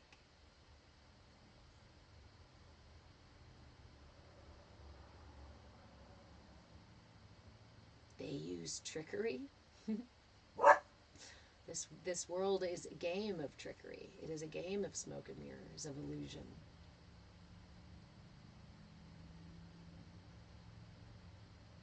It's just about choosing which lenses to look through. Everyone manipulates their reality. Everyone. That is how humans manipulate the world.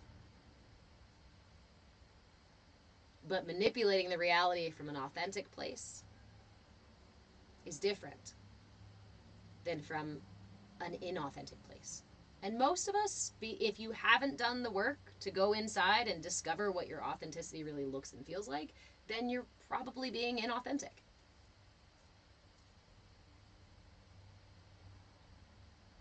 And what were we talking about at the very beginning? What is the crown chakra about? A imbalanced, not closed, I shouldn't say closed because it doesn't close. A muddied, a imbalanced, a stuck, rigid, narrowed crown chakra equals attachment. You are a conduit in, okay, again, I take my words very seriously. I have come to understand that we are conduits for this prana, for divine prana that flows through us, through everything.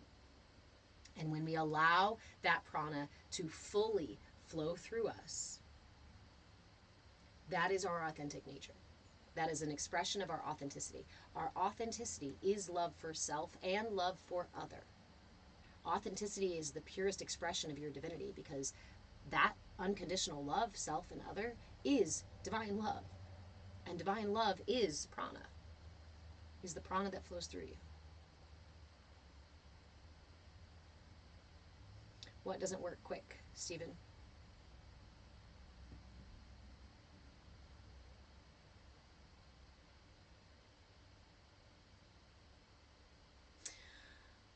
Carly, I struggle with knowing, feeling my own imbalances to work on them. That's okay. That's the beautiful thing about the practices, these practices that I'm teaching, right? Is that you don't have to know where the imbalance is. You're allowing your body, your energy to be the authority. So you come into this space and all you do is cultivate your intention and your attention.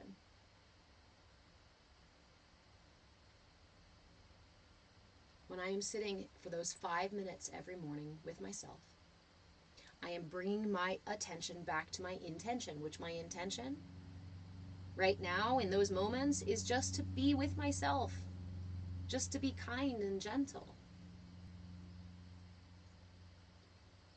And from that practice itself, other things arise. It is through that practice that I have heard higher parts of self, that I have come to deeper understandings about what I really need and what I really want in this life. If you're not listening to yourself, you can't respond.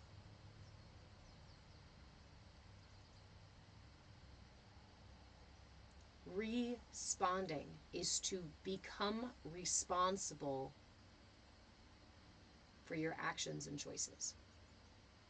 Reactive is what most of us are doing based on the way that we were built in those early years. Again, remember I mentioned before, we are developing all the way through our mid-20s. And before we're 8, that's completely fucking unconscious. The brain is in, not completely unconscious, okay. The brain is in the theta brainwaves. We are constructed by our experiences, by our reality, by the input and exchange with this world. Just for today, stop blaming anybody or anything for who you are or where you are. And imagine just for a moment, it's my favorite mind thing, thought game. Imagine just for a moment that this is a temple, right? Or a vehicle. Let's make it a vehicle. This is a vehicle. And for your first, let's say, 25 years of life, everybody and everything that you came in contact with put a piece onto your vehicle, into your vehicle. Now, your parents and caregivers will have a much bigger influence on how this vehicle gets built because their energy, they're there every day putting this work together with you. This is a gift that the universe gives you. It's built for you. And then when we're 25 or so, we get handed the keys. Our prefrontal cortex comes online and ta-da! The whole system is developed and built. Here you go. You are now the lucky owner of a 1984 model. Whatever this one is. Pirate ship. It's a pirate ship. I'm a pirate ship. Now, once you get the keys to your vehicle, once you get the keys to this vehicle, it is up to you to change it, upgrade it, reupholster this thing. If you don't like, if your parents or your experience or your culture or your religion or whatever it was that helped build you, built a tank around you, and you're like, yeah, I'm kind of more like a convertible top down, in the sun kind of person, use the material to build what you want to build.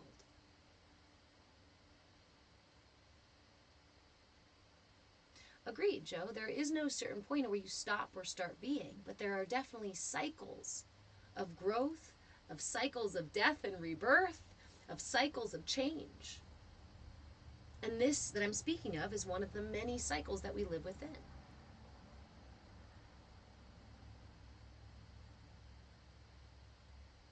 So, yeah, you could spend the rest of your life blaming the people who initially built your vehicle for you. You could spend your entire life blaming them and feeling like there's absolutely nothing you can do about it. I'm stuck in this fucking vessel. There's nothing I can do about it, and everybody else fucked it up. Well, argue for your limitations, and indeed they are yours. That will remain your reality as long as you choose that to be your reality. And I was there. I lived in that reality where it was someone else's fault that I was a certain way, acted a certain way, looked a certain way, missed certain things, felt certain pains, and experienced my suffering. It was everybody else's fault, right? But then I recognized that I was giving away all of my power to change anything when I did that.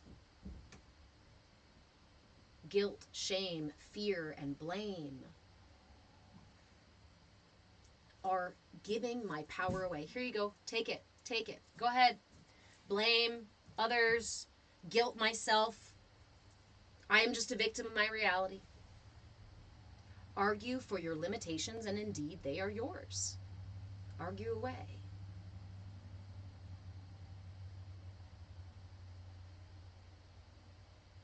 Leb, it's not my words. Those are the words of Richard Bach, the author. Argue for your limitations, and indeed they are yours. Shame, guilt, and anger. So again, we have cool Western instruments to measure these things now. Guilt, anger, shame, these energies are contractive, heavy, pulling in energies. That's why we talk about love being an expansive energy. Joy is an expansive energy. It creates space within us and around us. These other emotions, feelings, energies do not. And authenticity is the highest vibration that you can resonate at. Why?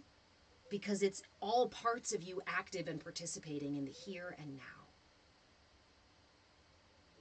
It is love for self and other. It is recognition that we live in a finite reality, so things rise and fall. It is being balanced enough to not need to attach myself to finite energies to receive the source of life force that I am designed to receive. Are they all hiding in there? Yeah. Can you bring me one, please? What? A kitten.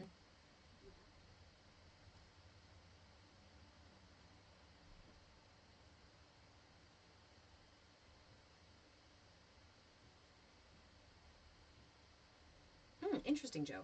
You think there are a certain number of positions to the universe and the interactions are set. Careful. Turn your head, please. Mama, since I did a legal dish, Hey, I told you before, this is not the space for negotiation. I was just gonna ask her No. about the stories. Yes. You can have the stories. Thank you. Go, please. Thank you. Joe, you just told me a few minutes ago that you thought everything was made up. And now I'm reading that you feel like everything's been determined. I'm curious. I'm curious about those living in the same space, taking up rent in the same space in your mind.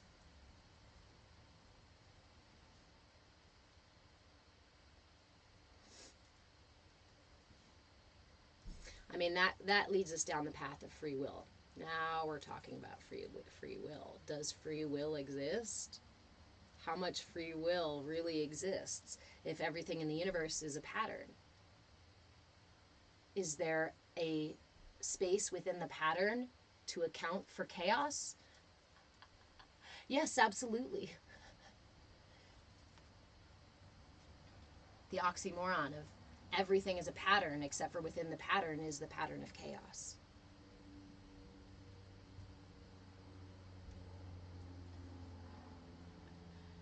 I know, you just want to go. Okay, all right. But you're so cute. Yeah. Who is this? Who is this? Mercury.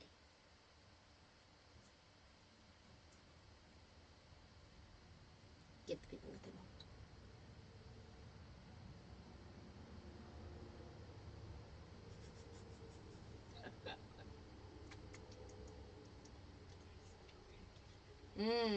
Joe, at the end of the day, we're just made of particles. Back up, please. I'll put them down here. I'll put them right there. Go, please, so that you're not on the camera. Thank you. Oh my god, he's so cute! It's, it hurts. It hurts. Oh my god. Okay.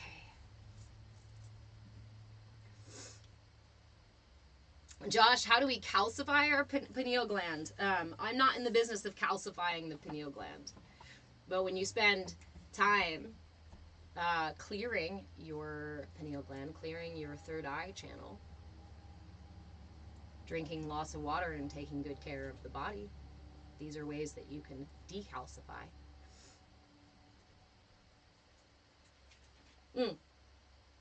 That's what you said, decalcify, not calcify. You did say it. He did say it. I see. Yep. Tiny text. This is why you guys should come into the Discord and we can talk at length rather than me trying to catch them as they go running by.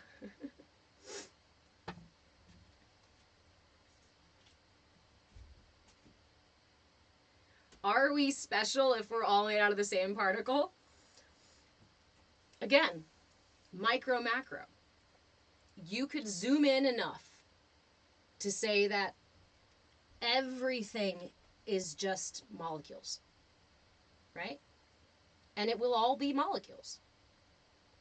And then you zoom out a little bit and you realize that within those molecules are differences and similarities. We zoom out again and again, within those molecules we see more differences and more similarities. This is what I talk about, the subtle layers of reality that we can either operate within black and white, is like it's day or night, or light or dark, or we can see the spectrum within. That's the oxymoron, Snow Moon. Bruh, no one is special. Everyone is special, and no one is. We are all manifestations of pretty much the same energy, and yet we are all unique manifestations of that energy. That's why I find it so hilarious when people want to argue one side or the other of like, no one's special, but everyone's special. It's both in and of the same. It's the same. It's both. And. Yes, and. Yes, and. And if we keep bickering over two sides of the same coin, then we will always create that tension and suffering and separation. Is there a lesson within that? Yes, absolutely. But argue for your limitations, and indeed they are yours. What limitations are you arguing for today? This is a question that I like to ask myself nearly every day if I remember. What limitations am I arguing for?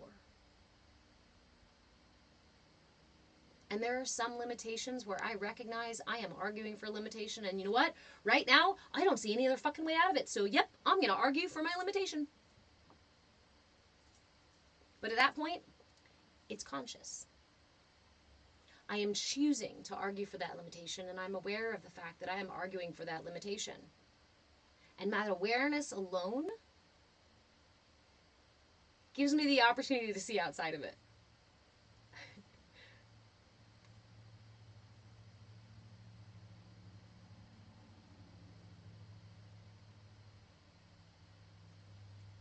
Your attention is one of the most powerful things that we have. Because when we're talking about the universe as far as like made up of all particles, right? That's quantum theory, quantum science. We can understand the world from that level. We know that by the simple act of observation, we alter the nature of reality in that moment. If I am enjoying the thing that I am doing, if I am painting something and I am completely absorbed in my painting, I am going to have a different quality of experience than if I am suffering through my painting. If I don't want to fucking do it and I'm forcing myself to do it, those are two very different experiences, yes? Who is choosing that experience but me?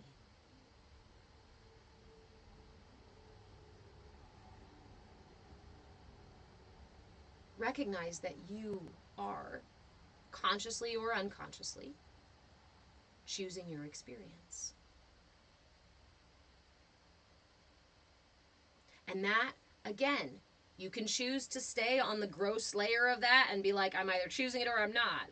Or we can start to get into the ways that we are subtly choosing things.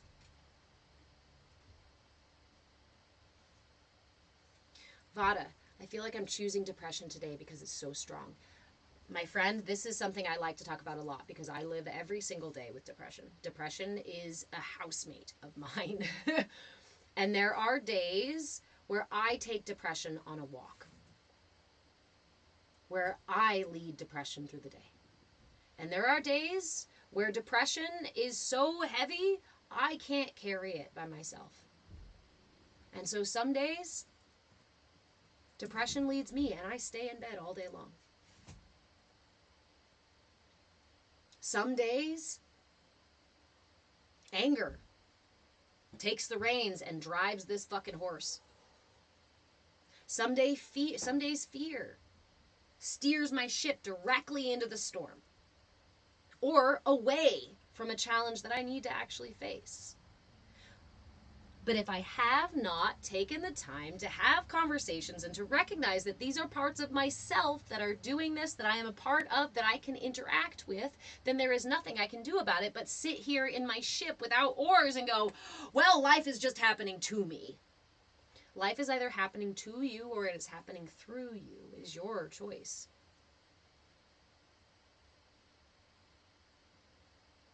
You take yourself everywhere you go. But if you do not look at the crew members that you have on your ship, it is very likely that unconscious programming, unconscious experience, unconscious reactive wiring is making those choices for you. The unexamined self is a puppet. The unexamined self is very easy to lead astray because the unexamined self is not wiser. The unexamined self is not the navigator. You have, every one of us, you have a wise guide within you. You have a higher self that you can speak to, that you can have conversations with. Hey, Kali. My block right now is my subconscious thoughts. I'm working on reflecting and rerouting currently. So one of the things I like to talk about is how the self, right? We often think of the self as attacking us, specifically in meditation. Let's talk specifically about meditation because this is something that can work anywhere else in your life too, okay? When I am sitting in meditation and I have my focus on my mudra, this is our mudra for the week. I'm sitting in meditation with my mudra and I'm holding it up here and I'm sitting here and I'm just trying to follow my breath. I'm listening to my breath, nothing more. I'm holding my mudra and I'm listening to my breath.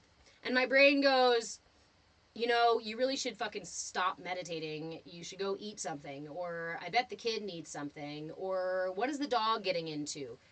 You know when that happens. You're trying to meditate. So you're sitting there in your meditation and your brain pipes up with some sort of nonsense, right? And we go, ugh, I'm so frustrated with my brain. My brain is out to get me. My brain is attacking me. My brain is distracting me. It's trying to do this thing to me. But here is something that I have discovered throughout my practice, throughout my journey, is that the conscious mind, when we are intentional, when we are out there in the world doing our, unintentional things, there is a kind of surface tension that gets created. There is a kind of holding where the body and the mind hold down the subconscious parts of self, hold down the experience within. And so we don't hear the background voices. We don't hear the little aches and pains. We don't notice the bruise. How did you get there? Because I wasn't present with my experience. My conscious mind was doing other things. And so I didn't even see that thing happen. Okay? But when we sit in meditation, we release this surface tension. And we invite the conscious mind to come into alignment with the present moment. Be here now. Be here now. And anytime my mind pipes up and tries to pull me away, it creates tension, again, within my mind and potentially within my body. You know those thoughts that you physically react to? Yeah, they create tension in yourself. But here's the kicker. Here's the thing I discovered after years of fighting with myself over these things. Was that when that quiet space happens, and those thoughts and fears and aches and pains and worries and memories from decades ago, when these things start to rise, they are only asking to be released. Think of it like spiritual belches. Energetic gas, cognitive gas. Your body, your brain are off-gassing things that we keep trapped within us. Fear. Yes. Only asking to be released out, pain, past, traumas, etc. These things get stored in the body and stored in the subconscious. But they are finite things. They are not intended to live within you for eternity. They rise and fall just the same as the day and the night rises and falls. And yet, we grab them and we hold them and we keep them and we hold the grief self in our heart and in our lungs, and we wonder why we can't breathe, or we hold the over responsibility and controlling tendency of someone we learned it from when we were young over through the rest of our lives, and we wonder why our back hurts because we are constantly holding ourselves in these patterns that are not meant to be held in. We are creating stagnation and creating suffering.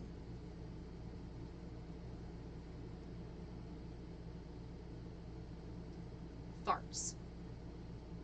That's your brain farting. Let it go. Without judgment. Without shame. You can simply allow it to go. And sometimes it fucking stinks. There are times where I sit in meditation and the stinkiest fucking thought comes up. And I'm like, oh, where did that come from? And yeah, I get a little offended sometimes. Oh my God, I can't even believe that thought came out of my own head. But I don't need to grab it and attach a story to it and then tuck it away inside of my body somewhere for re-examination later. I can just let it go.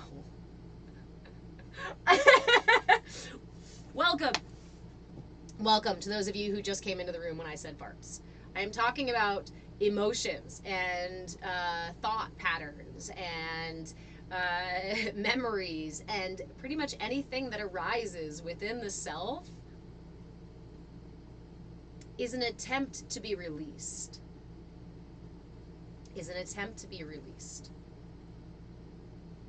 But instead we think, oh, my brain is attacking me.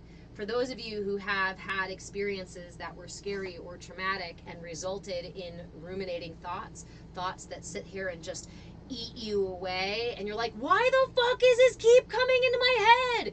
It's trying to get out. It wants the fuck out.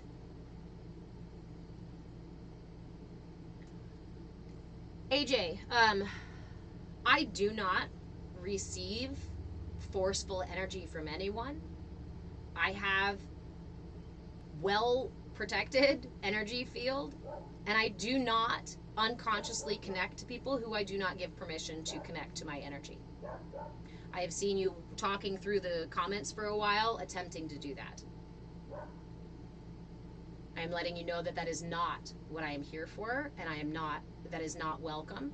If you continue to attempt to push unwelcome energy, I'm going to go ahead and mute you. So, for those of you who are new here, hello! My name is Reverend Deborah. I am an interfaith minister, I am a movement facilitator, and I am your shenanigan shaman. So expect shenanigans in here.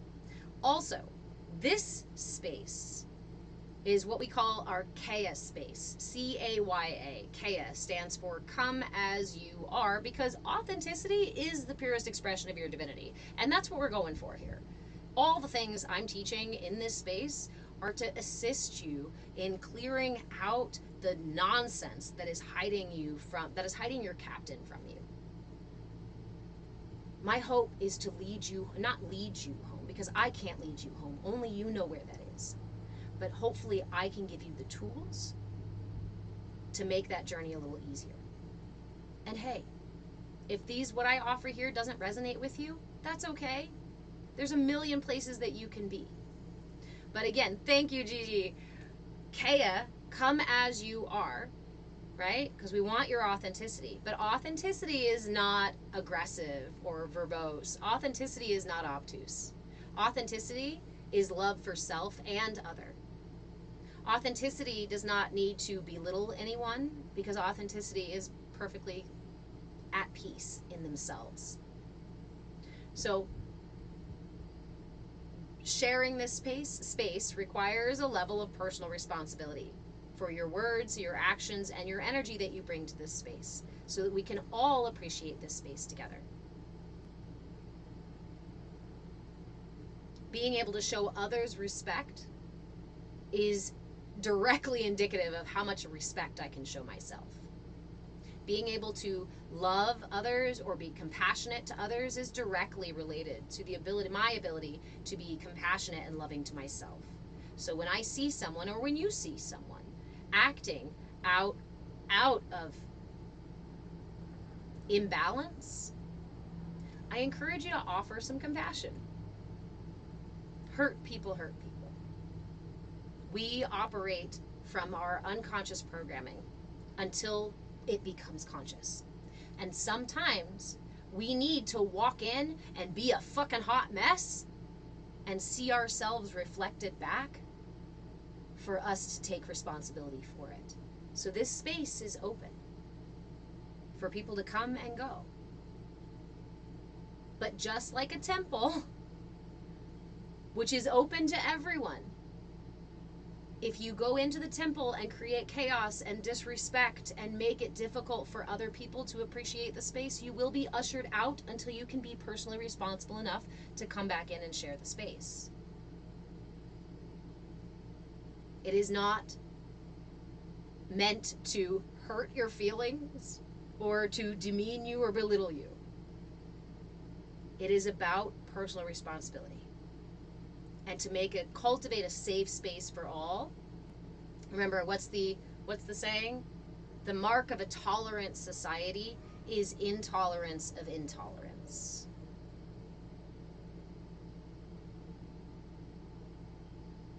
Ironically, Thor, poverty is something I can escape on my own efforts and self-love. Poverty is not something. We can get into the subtle nature of poverty. External and internal. Abundance, external and internal. And our choices within those things. Does material wealth equate to self-love? No.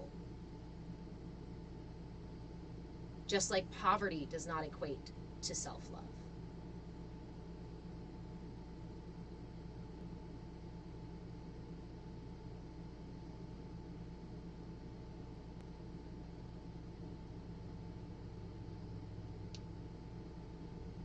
But being able to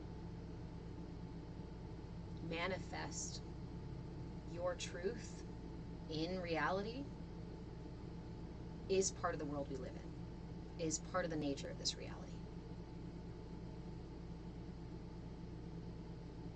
Escaping poverty is unhealthy and suppressing. Again, we live in a world that puts on high material gain and possession, material output, material production. It doesn't mean that this is actually the definition of success, self-love, alignment, enlightenment, or anything. In fact, attachment to the material reality, is oftentimes indicative of imbalance. It is an attachment to something finite that pulls us out of balance of our infinite self.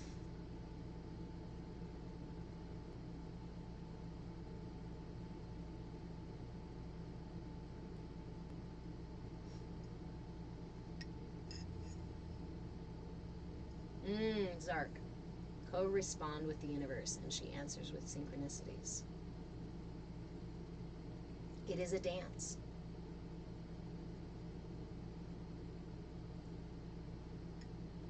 Once upon an eon, abundance is harmonious relationships.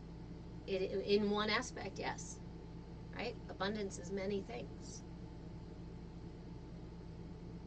What else am I streaming on? Right now, I am on YouTube and Instagram. I will be on TikTok, YouTube, and Instagram pretty much regularly. I come live Monday, Wednesday, Friday, and Saturdays.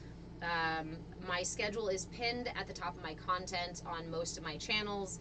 If you would like to keep up to date on events and other things that are going on, please go follow the Patreon page. I'm Move with Change on all the channels, everywhere you hang out. I am Move with Change. I am even making a link tree, and that is Move with Change as well. So go follow me wherever you hang out. But if you want to catch me live, I am always live on TikTok and YouTube, and then usually another one as well. Right now it is Instagram. If you would like to interact more directly with me, with the content, with other community members, come find us on the Discord.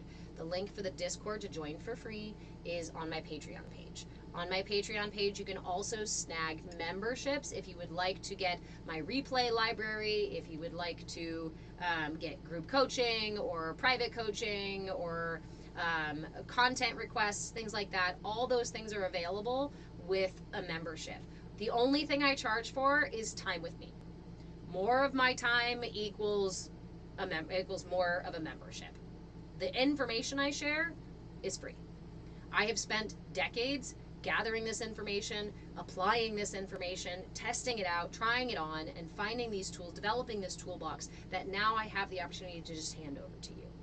Because you shouldn't have to pay the money that I paid or go through the ringers that I went through just to find this information. We live in a world of over-information, of exposure to so much information, and it's hard to tell what is real and what is not. So I'm not here to convince you of anything. The only thing I'm here to do is to offer you the tools to decide what is for you and what is not. And if that's not me, more power to you, my friend. But you're the only person who can decide that. You're the only person who can decide what is for you and what is not.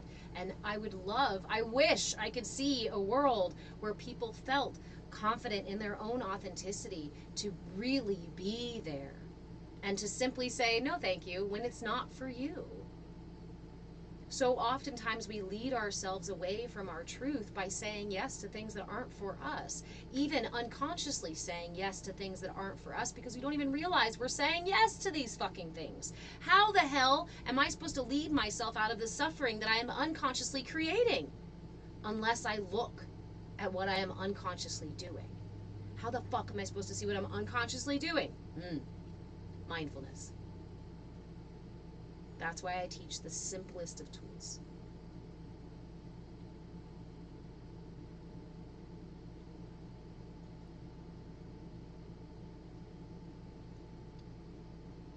So in this space, we cultivate our intention and our attention. We meet ourselves with compassion and grace.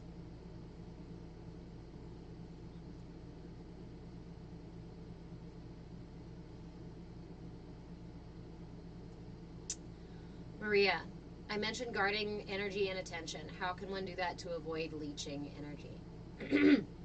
So this is a really important practice, actually, one that I was going to create a workshop on.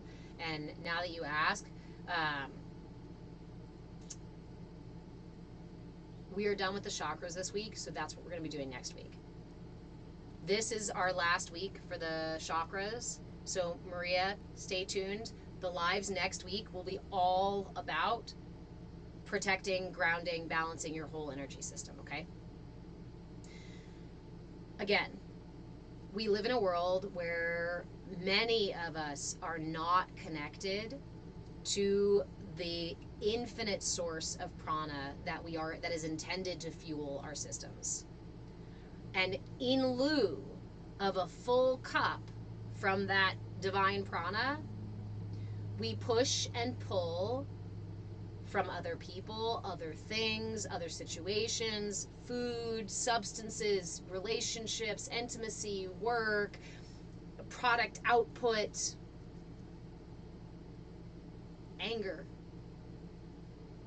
Anger is a very good source of finite energy for those disconnected from the full source, or for those of us who have an imbalance that pulls us out of our connection so that we can dabble in this finite push and pull. Why are so many people codependent in their relationships? Is because, in my understanding, from an energetic standpoint, this is the perspective that I speak from. It is a disconnection to our natural source of energy.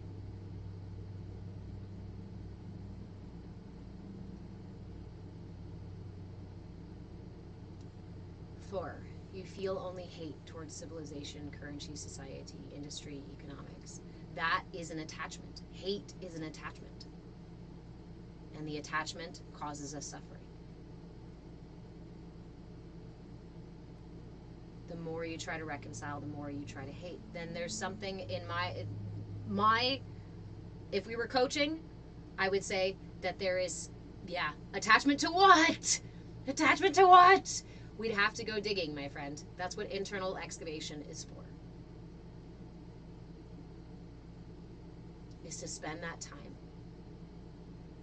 To the idea of personal autonomy, sometimes we may be born into a situation in our lives where we don't have a lot of personal autonomy, and it's very easy to feel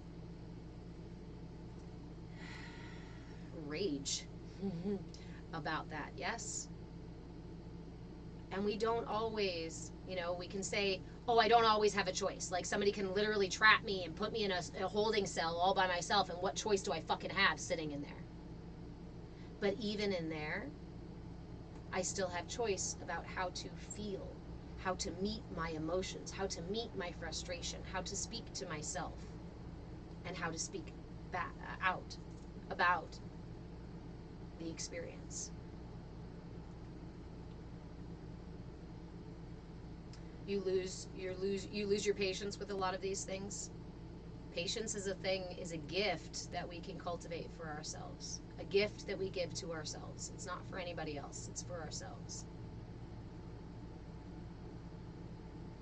You have PTSD because of currency and police and are given no option to submit. I understand. I have been diagnosed with several things, including CPTSD. PTSD before there was fucking the C at the beginning of it. And I can choose in each moment to allow the reactive programming of PTSD, which lives in my body and in my brain, to lead me through a situation, to influence that situation, or I can recognize that this is the experience I'm having because of previous experiences. Does it absolutely change everything about my life? No, usually not in the very moment, all the time, every single, you know what I mean? Like, if I run into a police officer and I've got PTSD about the situation, and sure as shit, the fucking police officer does the exact same thing again, I don't have a lot of control over anything outside of me. But what I have control over is what happens within me. Thor, there's a piece of it. I hear there's a lot of blame. Whether you are unconsciously blaming yourself or you're hearing all the blame from everyone else, and it feels like there's a mountain of blame and fingers pointing at you, blaming you for your situation. And that itself is easily pulling you off balance, is easily putting you into a place of creating a battle with the world, with the outside world. Lots of people can easily blame. Blame is an easy thing to cast, is it not?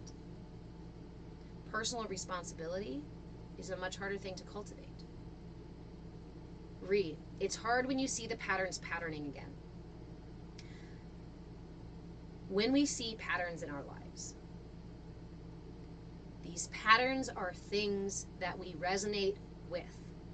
If I have always said yes to situations that put me at risk of being, let's say I'm being physically hurt, right? I keep putting myself in stupid situations. I'm a, hey, y'all, watch this, hold my beer kind of girl, and I'm going to go do those stupid things.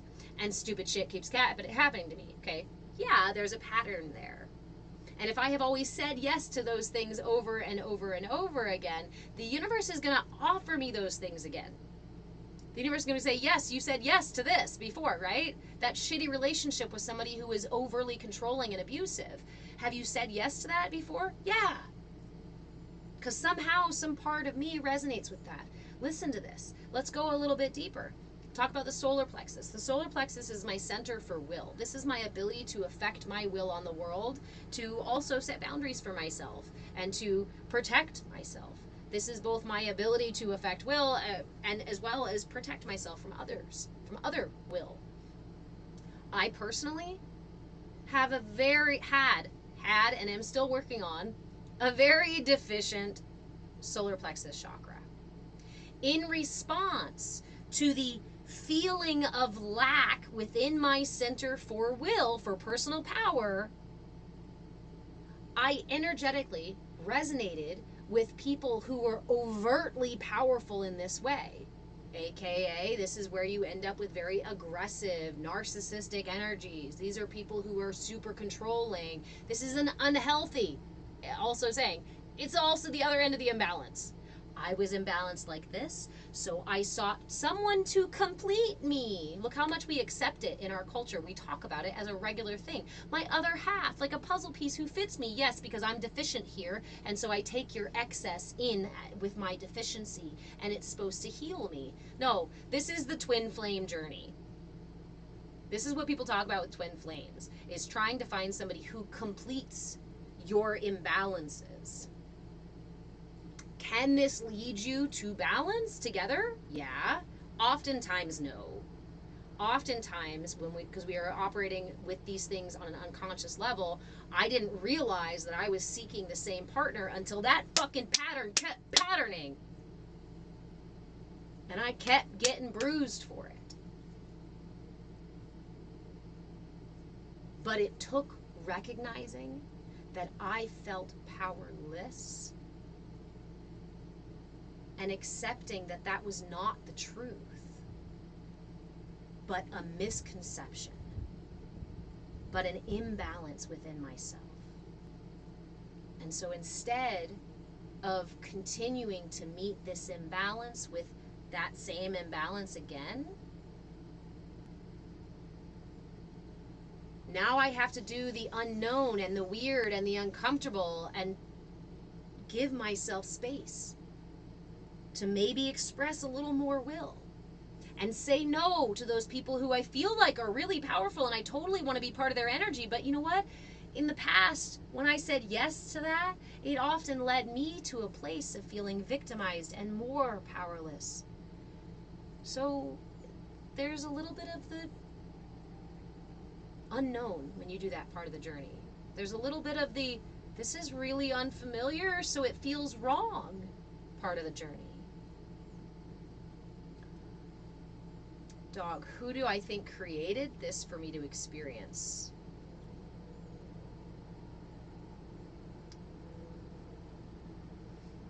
I do not, as an interfaith minister, subscribe to the idea that there is a singular entity that exists in a separate realm, sort of this one that, like, pointed his finger and created all of creation. what I do know is that love is an expansive energy, and love is the energy of creation that moves through everything in the universe and is constantly expanding and unfolding and then contracting and falling in on itself. It is the very nature of reality that has created these situations of experience. It is our experience that creates the experience. It is a quantum folding and unfolding into self and out of self. And that is why it is so dynamic. That is why we can't pin it down. If you are a drop in the ocean, it is difficult to understand the ocean itself. If you are the ocean itself, it is difficult to understand each drop. And so we can micro and macro our perception and begin to understand reality as not just this static experience, but an infinitely multifaceted unfolding of experience for you to explore as you see fit. There is no one else outside of you who knows your ultimate truth. And if you don't agree with me, that's okay. I'm not here to convince anybody of anything. I am sharing with you the things that have changed my life, have saved my life, have pulled me out of the bottom of the depths, and continue to keep me afloat, even on the most difficult days. Do I live with depression? Yes. Do I live with PTSD and anxiety? Yes. Do I live with a mountain of trauma that I am taking apart one stone at a time? Yes. Is it fucking terrifying and heavy sometimes? Yes. But sometimes it's light and freeing. And it is my non-attachment to any type of experience that allows me to appreciate and find the gift within all the experiences. If you don't, there's a quote from a song that I really love that says, if you don't see God in all, you won't see God at all.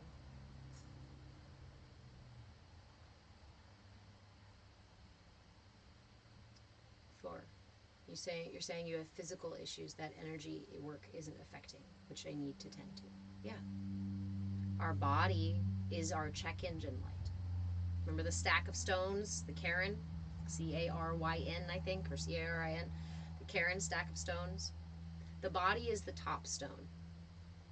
When any of these other stones underneath are out of alignment, your body shows you. Our body is the physical manifestation in this reality of ourself, of all the layers of self.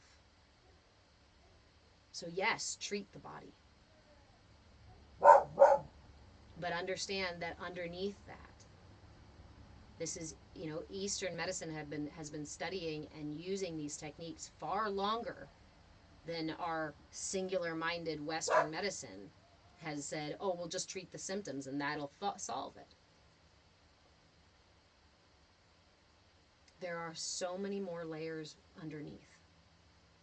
And it is, in my experience, has been imperative to my healing and my alignment. Am I healed? No.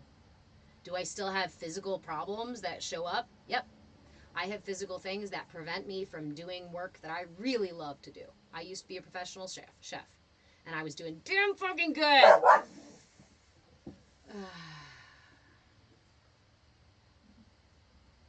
See, and my brain and my body want to go to a place of victim.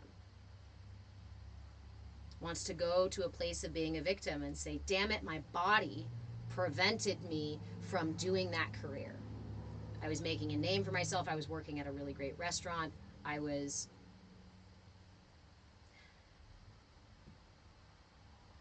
working myself to the bone. And it ended up with a diagnosis that now prevents me from going out and getting that job at all.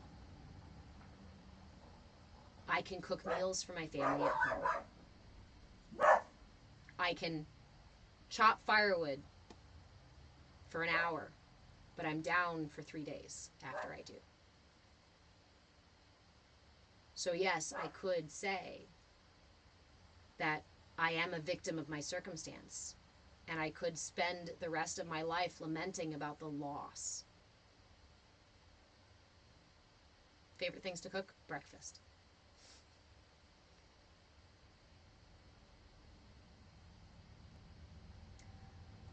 But instead, I discovered a gift within that. I discovered a gift underneath, because while I was running that career, I was also drinking heavily, smoking heavily. My son was an infant at the time, a toddler at the time, and spent all of his time with someone else.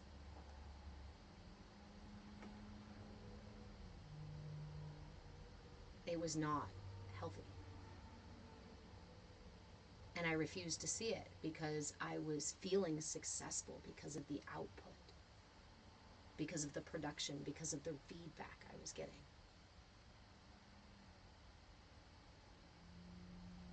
I've always been a type A approval seeker.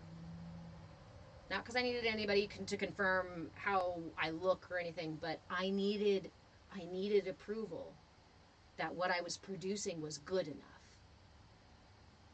I attached my value to what I gave out to the world and what people felt and thought and said about it.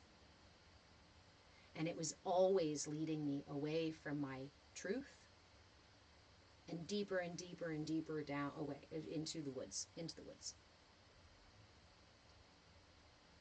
Yeah, so how was for you in construction and at restaurants?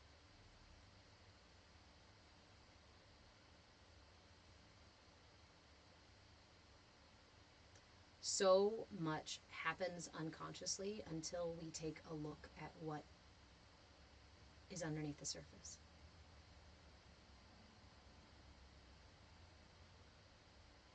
But it does, like you said, Stephen, take time. This isn't something that happens overnight. Kali, someone close to you is struggling with alcohol. It's hard to watch and be there for them. Yeah. And, to be honest, I don't have a lot of advice for how to be with someone when they're going through it, because that person is going to need something unique to them, and only the people closest to them can really feel into that. But if you want to be there for somebody who's experiencing these things, I encourage you to just hold space, to give them space to listen, to speak without being told that they're wrong. Honestly, in my worst moments, I won't call the person who gives me all the nice things. I will call the person who will sit there on the phone with me and listen to me have a meltdown and not tell me I'm wrong. Again, Gigi, there's also really not much you can do without enabling.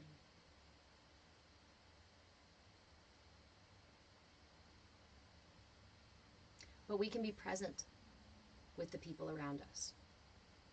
Again, the gift of just holding space can be really profound, more than we realize. And there are things that we honestly can't fix, and trying to, in and of itself, makes it harder. Because what are we telling the other person is, you can't fix this on your own. It does remind me of, the movie What Dreams May Come, when Robin Williams goes down into the darkness with his wife and just sits there in her depression. It reminds me of the movie Inside Out, when Joy kept trying to fix sadness, right? Until finally, whatever his name was, the elephant creature, sits down with sadness and just goes, yeah, it's okay to experience what comes up. It's okay. It is when we attach to it, it is when we try to hold what should otherwise be a finite experience, that things become uncomfortable and stagnant. And that's really hard too, Callie. Sometimes it's hard to admit that we can't fix them. We wish that our love could fix people. You know, if I could, trust me, you're talking to the little girl who wanted to heal the whole world. And I'm telling you, after nearly 40 years of trying to fix people, you can't fix anyone.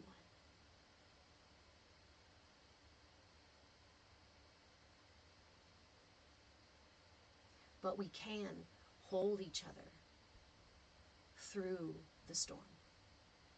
We can offer a hand. And honestly, I used to think that what we do out of love is to take care of people and hold other people's stuff. But really, and Mr. Savvy, why do coaches exist? Because it's not my responsibility to carry your baggage for you. But as a coach, what I do is I walk this journey with you, because there is so much value in a clear mirror.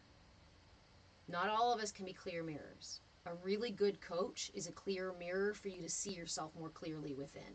A really good coach doesn't give you the answers. A coach allows you the time and the space and the tools to find the answers inside of you. And I think we really do ourselves, I've come to understand, we do other people a disservice when we say, here, let me carry that for you. It's too heavy. You're obviously too weak to carry that by yourself. What? Instead, I see you. I know this is heavy. Fuck. I've carried something a lot like that before. I've carried my own. Man, it's heavy. And I can walk alongside you for a while so we can talk about this while you carry it, because maybe just talking about it will lighten the load. Sometimes it does. Sometimes in the conversation, there's that mirror and the realization comes. If you've ever sat with someone who's struggling with something, talking, and you saw them go, oh my God, I've never thought of it like that. Oh my gosh. And you see that light click on. That's a light in the tunnel that just got switched on. Oh, fuck, I see it. It's a little more light in the tunnel. Is it going to resolve everything right away? Maybe not. Maybe. But it is in these little moments that we can illuminate the darkness for each other, with each other. Do I have videos on finding a life coach? I don't have videos on finding a life coach. I do offer coaching if you would like to work with me. I offer subscriptions, and I offer single sessions and whatnot. Those are available on Patreon as well as here on TikTok. But if you want to hop into the Discord, which is free, and I'm happy to chat with you personally about what would be a good life coach for you. Again, I am not everyone's cup of tea. And I am not here to nickel and dime or manipulate or sway or anything. You know what I mean? Like, you do you, boo. You are your guru. And if we resonate, then come hang out and let's spend some time together. And if we want to work together, let's try it out. But it might not be for everybody.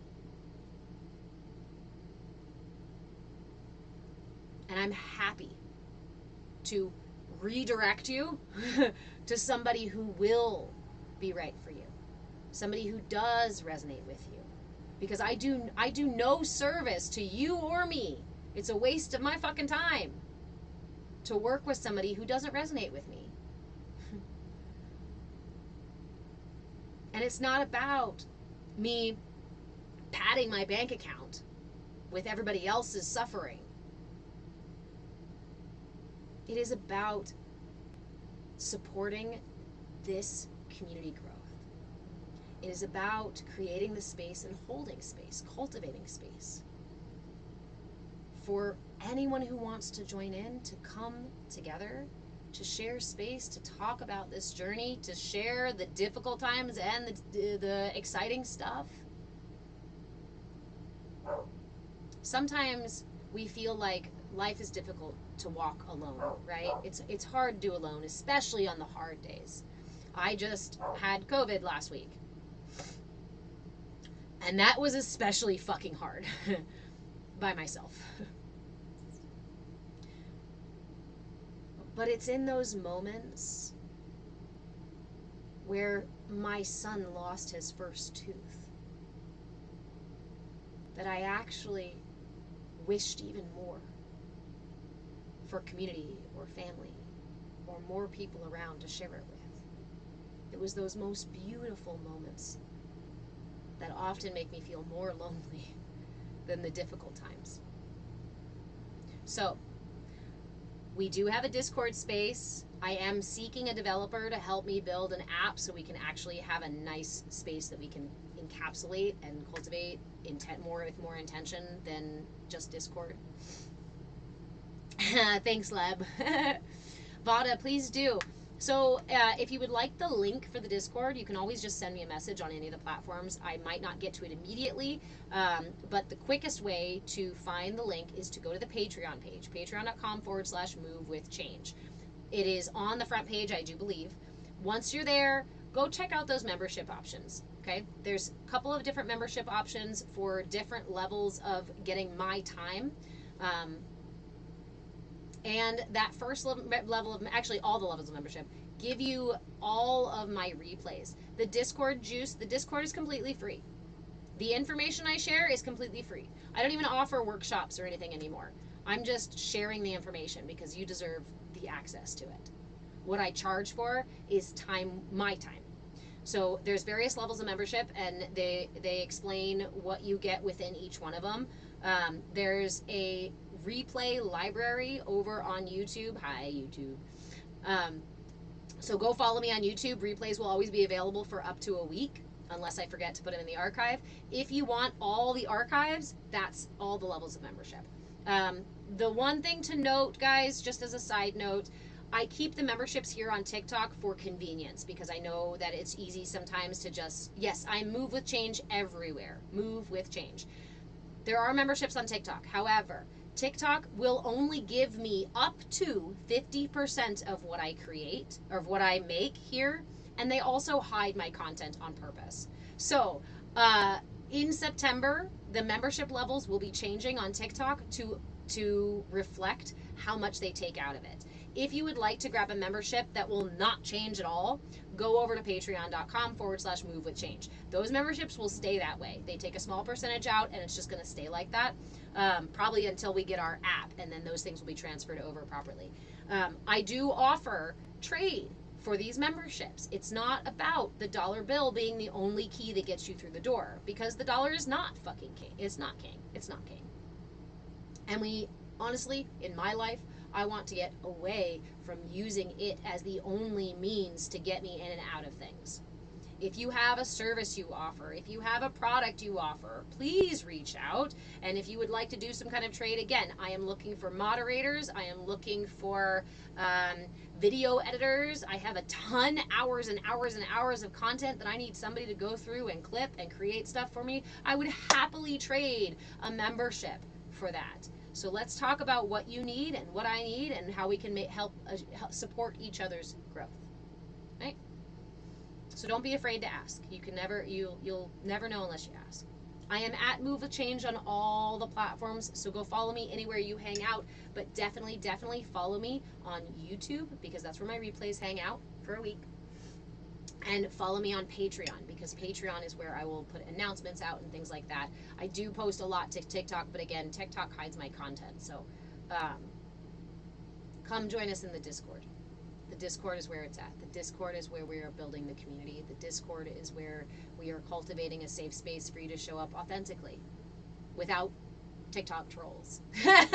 Without social media people coming in and saying their 2 cents. I always love lives because it reminds me of like sitting in a park with your friends, right? And everybody's sitting there talking, like maybe even we're meditating, and then somebody runs by and screams obscenities or goes, "You need more mascara!" or "Show me your feet!" or "This is a bunch of bullshit," right? It's like sitting in a park hanging out with friends and then some people just running by and screaming shit. It's hilarious to me. I find it really amusing and also very indicative of the people who run by screaming, right? It's kind of entertaining. So what I remember, when we're cultivating this safe space, the CAYA space, we want to leave room because sometimes the people who run by screaming actually end up staying. And that's one of the coolest things I've ever seen in my lives, is that people will come in being obtuse, trying to poke the bear, and they end up sitting for meditation and saying thank you, and then joining the Discord and finding a gift within it. So we always that's why I like to have the public space, so people can run by and hang out and leave if you don't like it and stay if you do. But within our Discord, so this is how I envision it. Oh, thank you, Kali. Okay, this is our little CAYA space, okay? We've got our live that we broadcast out to the world, and people can come and go. People can watch from way far away, or people can come right up close and interact, right? Once you join the Discord, you have joined our CAYA community, the courtyard of our CAYA community. Out here is a courtyard where you can explore a little deeper, sit, stay a while, have a conversation, meet somebody who's doing the same work you're doing, and have deep conversations about shit that you couldn't talk to anybody else about. There's a really cool spot right here in our CAYA community courtyard. Within the CAYA community courtyard, and this is usually where we grab memberships, it requires a membership to get inside the temple. Why do I require a membership to get inside the temple? Because, and again, it's not just a dollar amount, because there's all different ways that you can satisfy the need for your membership. The membership is a commitment, not to me, to you. Because if you're going to really start to dive deeply into this work and explore your inner temple, you require that commitment to build trust. You require that commitment so that you feel safe in this space. That commitment is about you. And that's why I don't make it an extremely expensive thing. That's why I'm flexible. That's why I have little memberships and huge memberships. And that's why I offer trade as well. Because not everybody has a dollar bill to pay the ticket, to pay the piper, right? And I don't want anybody to think that their value or their own exploration or their own temple is locked, that they're locked out of it because they don't have a dollar bill. That's absurd. We're not doing that shit. So, the Discord space affords us our CAYA courtyard, community courtyard. This external space is our CAYA community broadcast. And then the temple within. Yes, Leb, you are worth investing in yourself in whatever way that you can invest. Stop thinking that it has to look like one particular thing or the other, because oftentimes that is what keeps us out of our own temple. Oh, I didn't meditate right. I can't do this. I'm not good enough for it. There are so many ways we lead ourselves away from home. There are so many ways we turn off our own lights and shut our own doors in front of ourselves. My son the other day just said to me, I feel like all these doors are closing in front of me. And I was really grateful he said it. Because I asked him, who is closing those doors? And we had a great, in-depth discussion with my 8-year-old about who is closing the doors through which he would like to walk. Guess what? He realized that it wasn't him closing the door.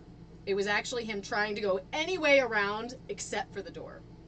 And he was running into walls and running into, you know, closed windows and shit like that and running into glass. And he was like, how do I not get through? And I was like, well, there's a from point A to point B, and then you walk through the door. But you're not going directly that way. You keep trying all these circumvent ways. Oh, shit.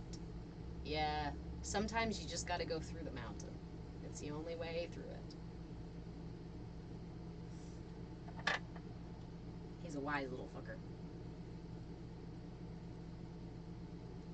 It gives me a run for my money. So, all of that said and done, I am going to take myself to, well, I'm not going to take myself to brunch because we're not leaving the house because I'm still on quarantine, COVID quarantine. But I'm going to go make myself a meal. I'm going to cook breakfast for my son and I, brunch for my son and I. And we're going to, I don't even know what I'm going to do today. I'm going to ask myself what I need today. And I'm going to do my best to give it to myself, to my son. Reach out if you need anything. Kenton, are you here? I'm happy to cook. I'd be happy to cook. Come on over. Cooking is my love language, one of many. One of many.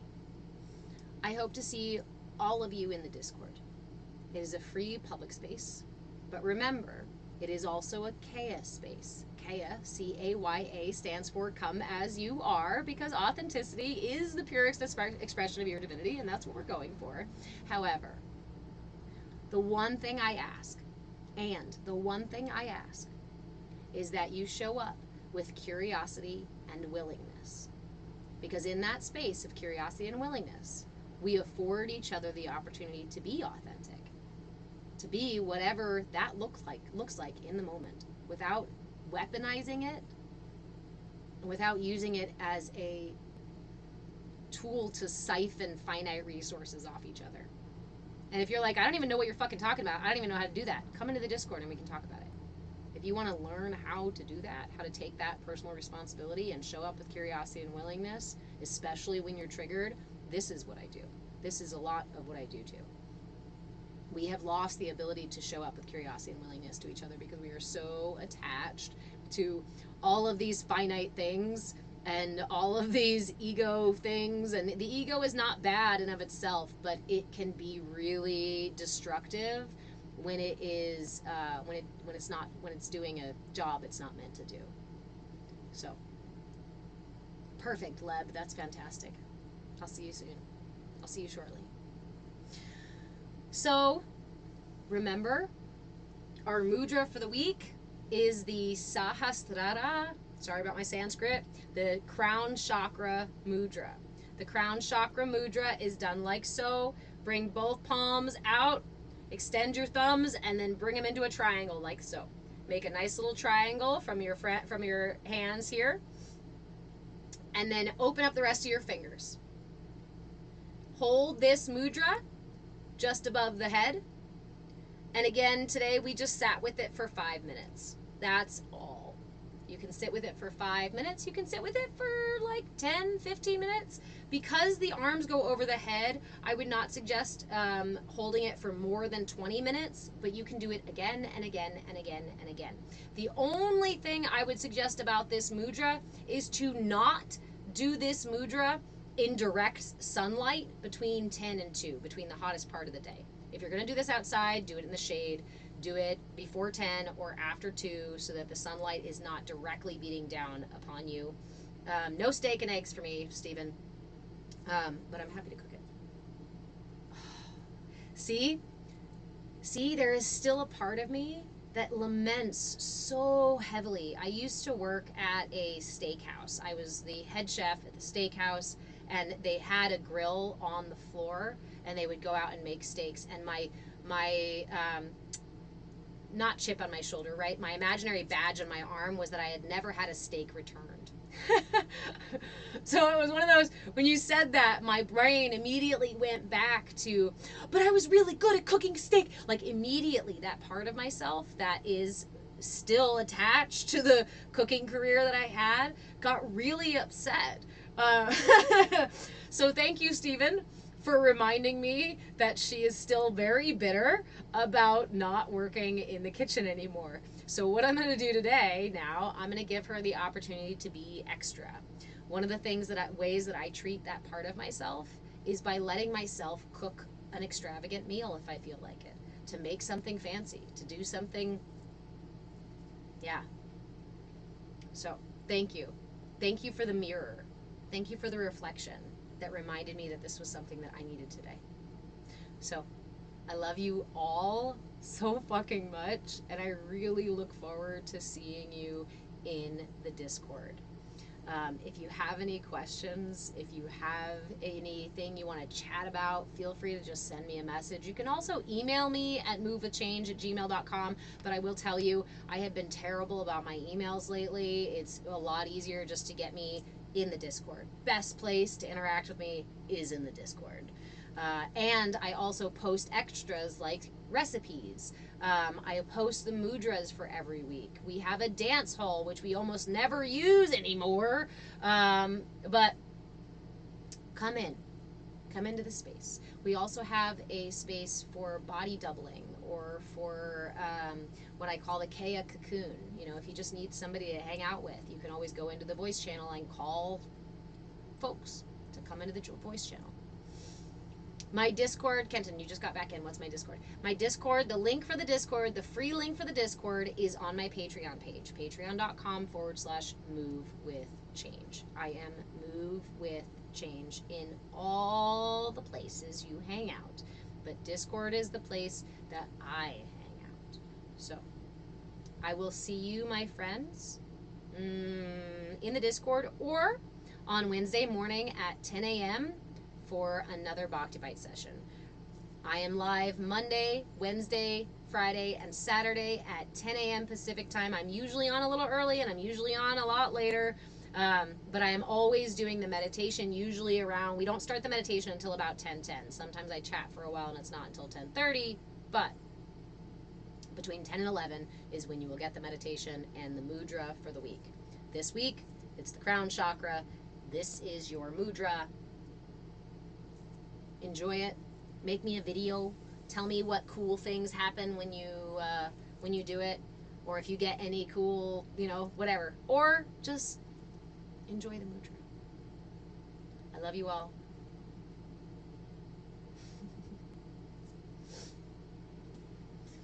All right. Good night, Instagram.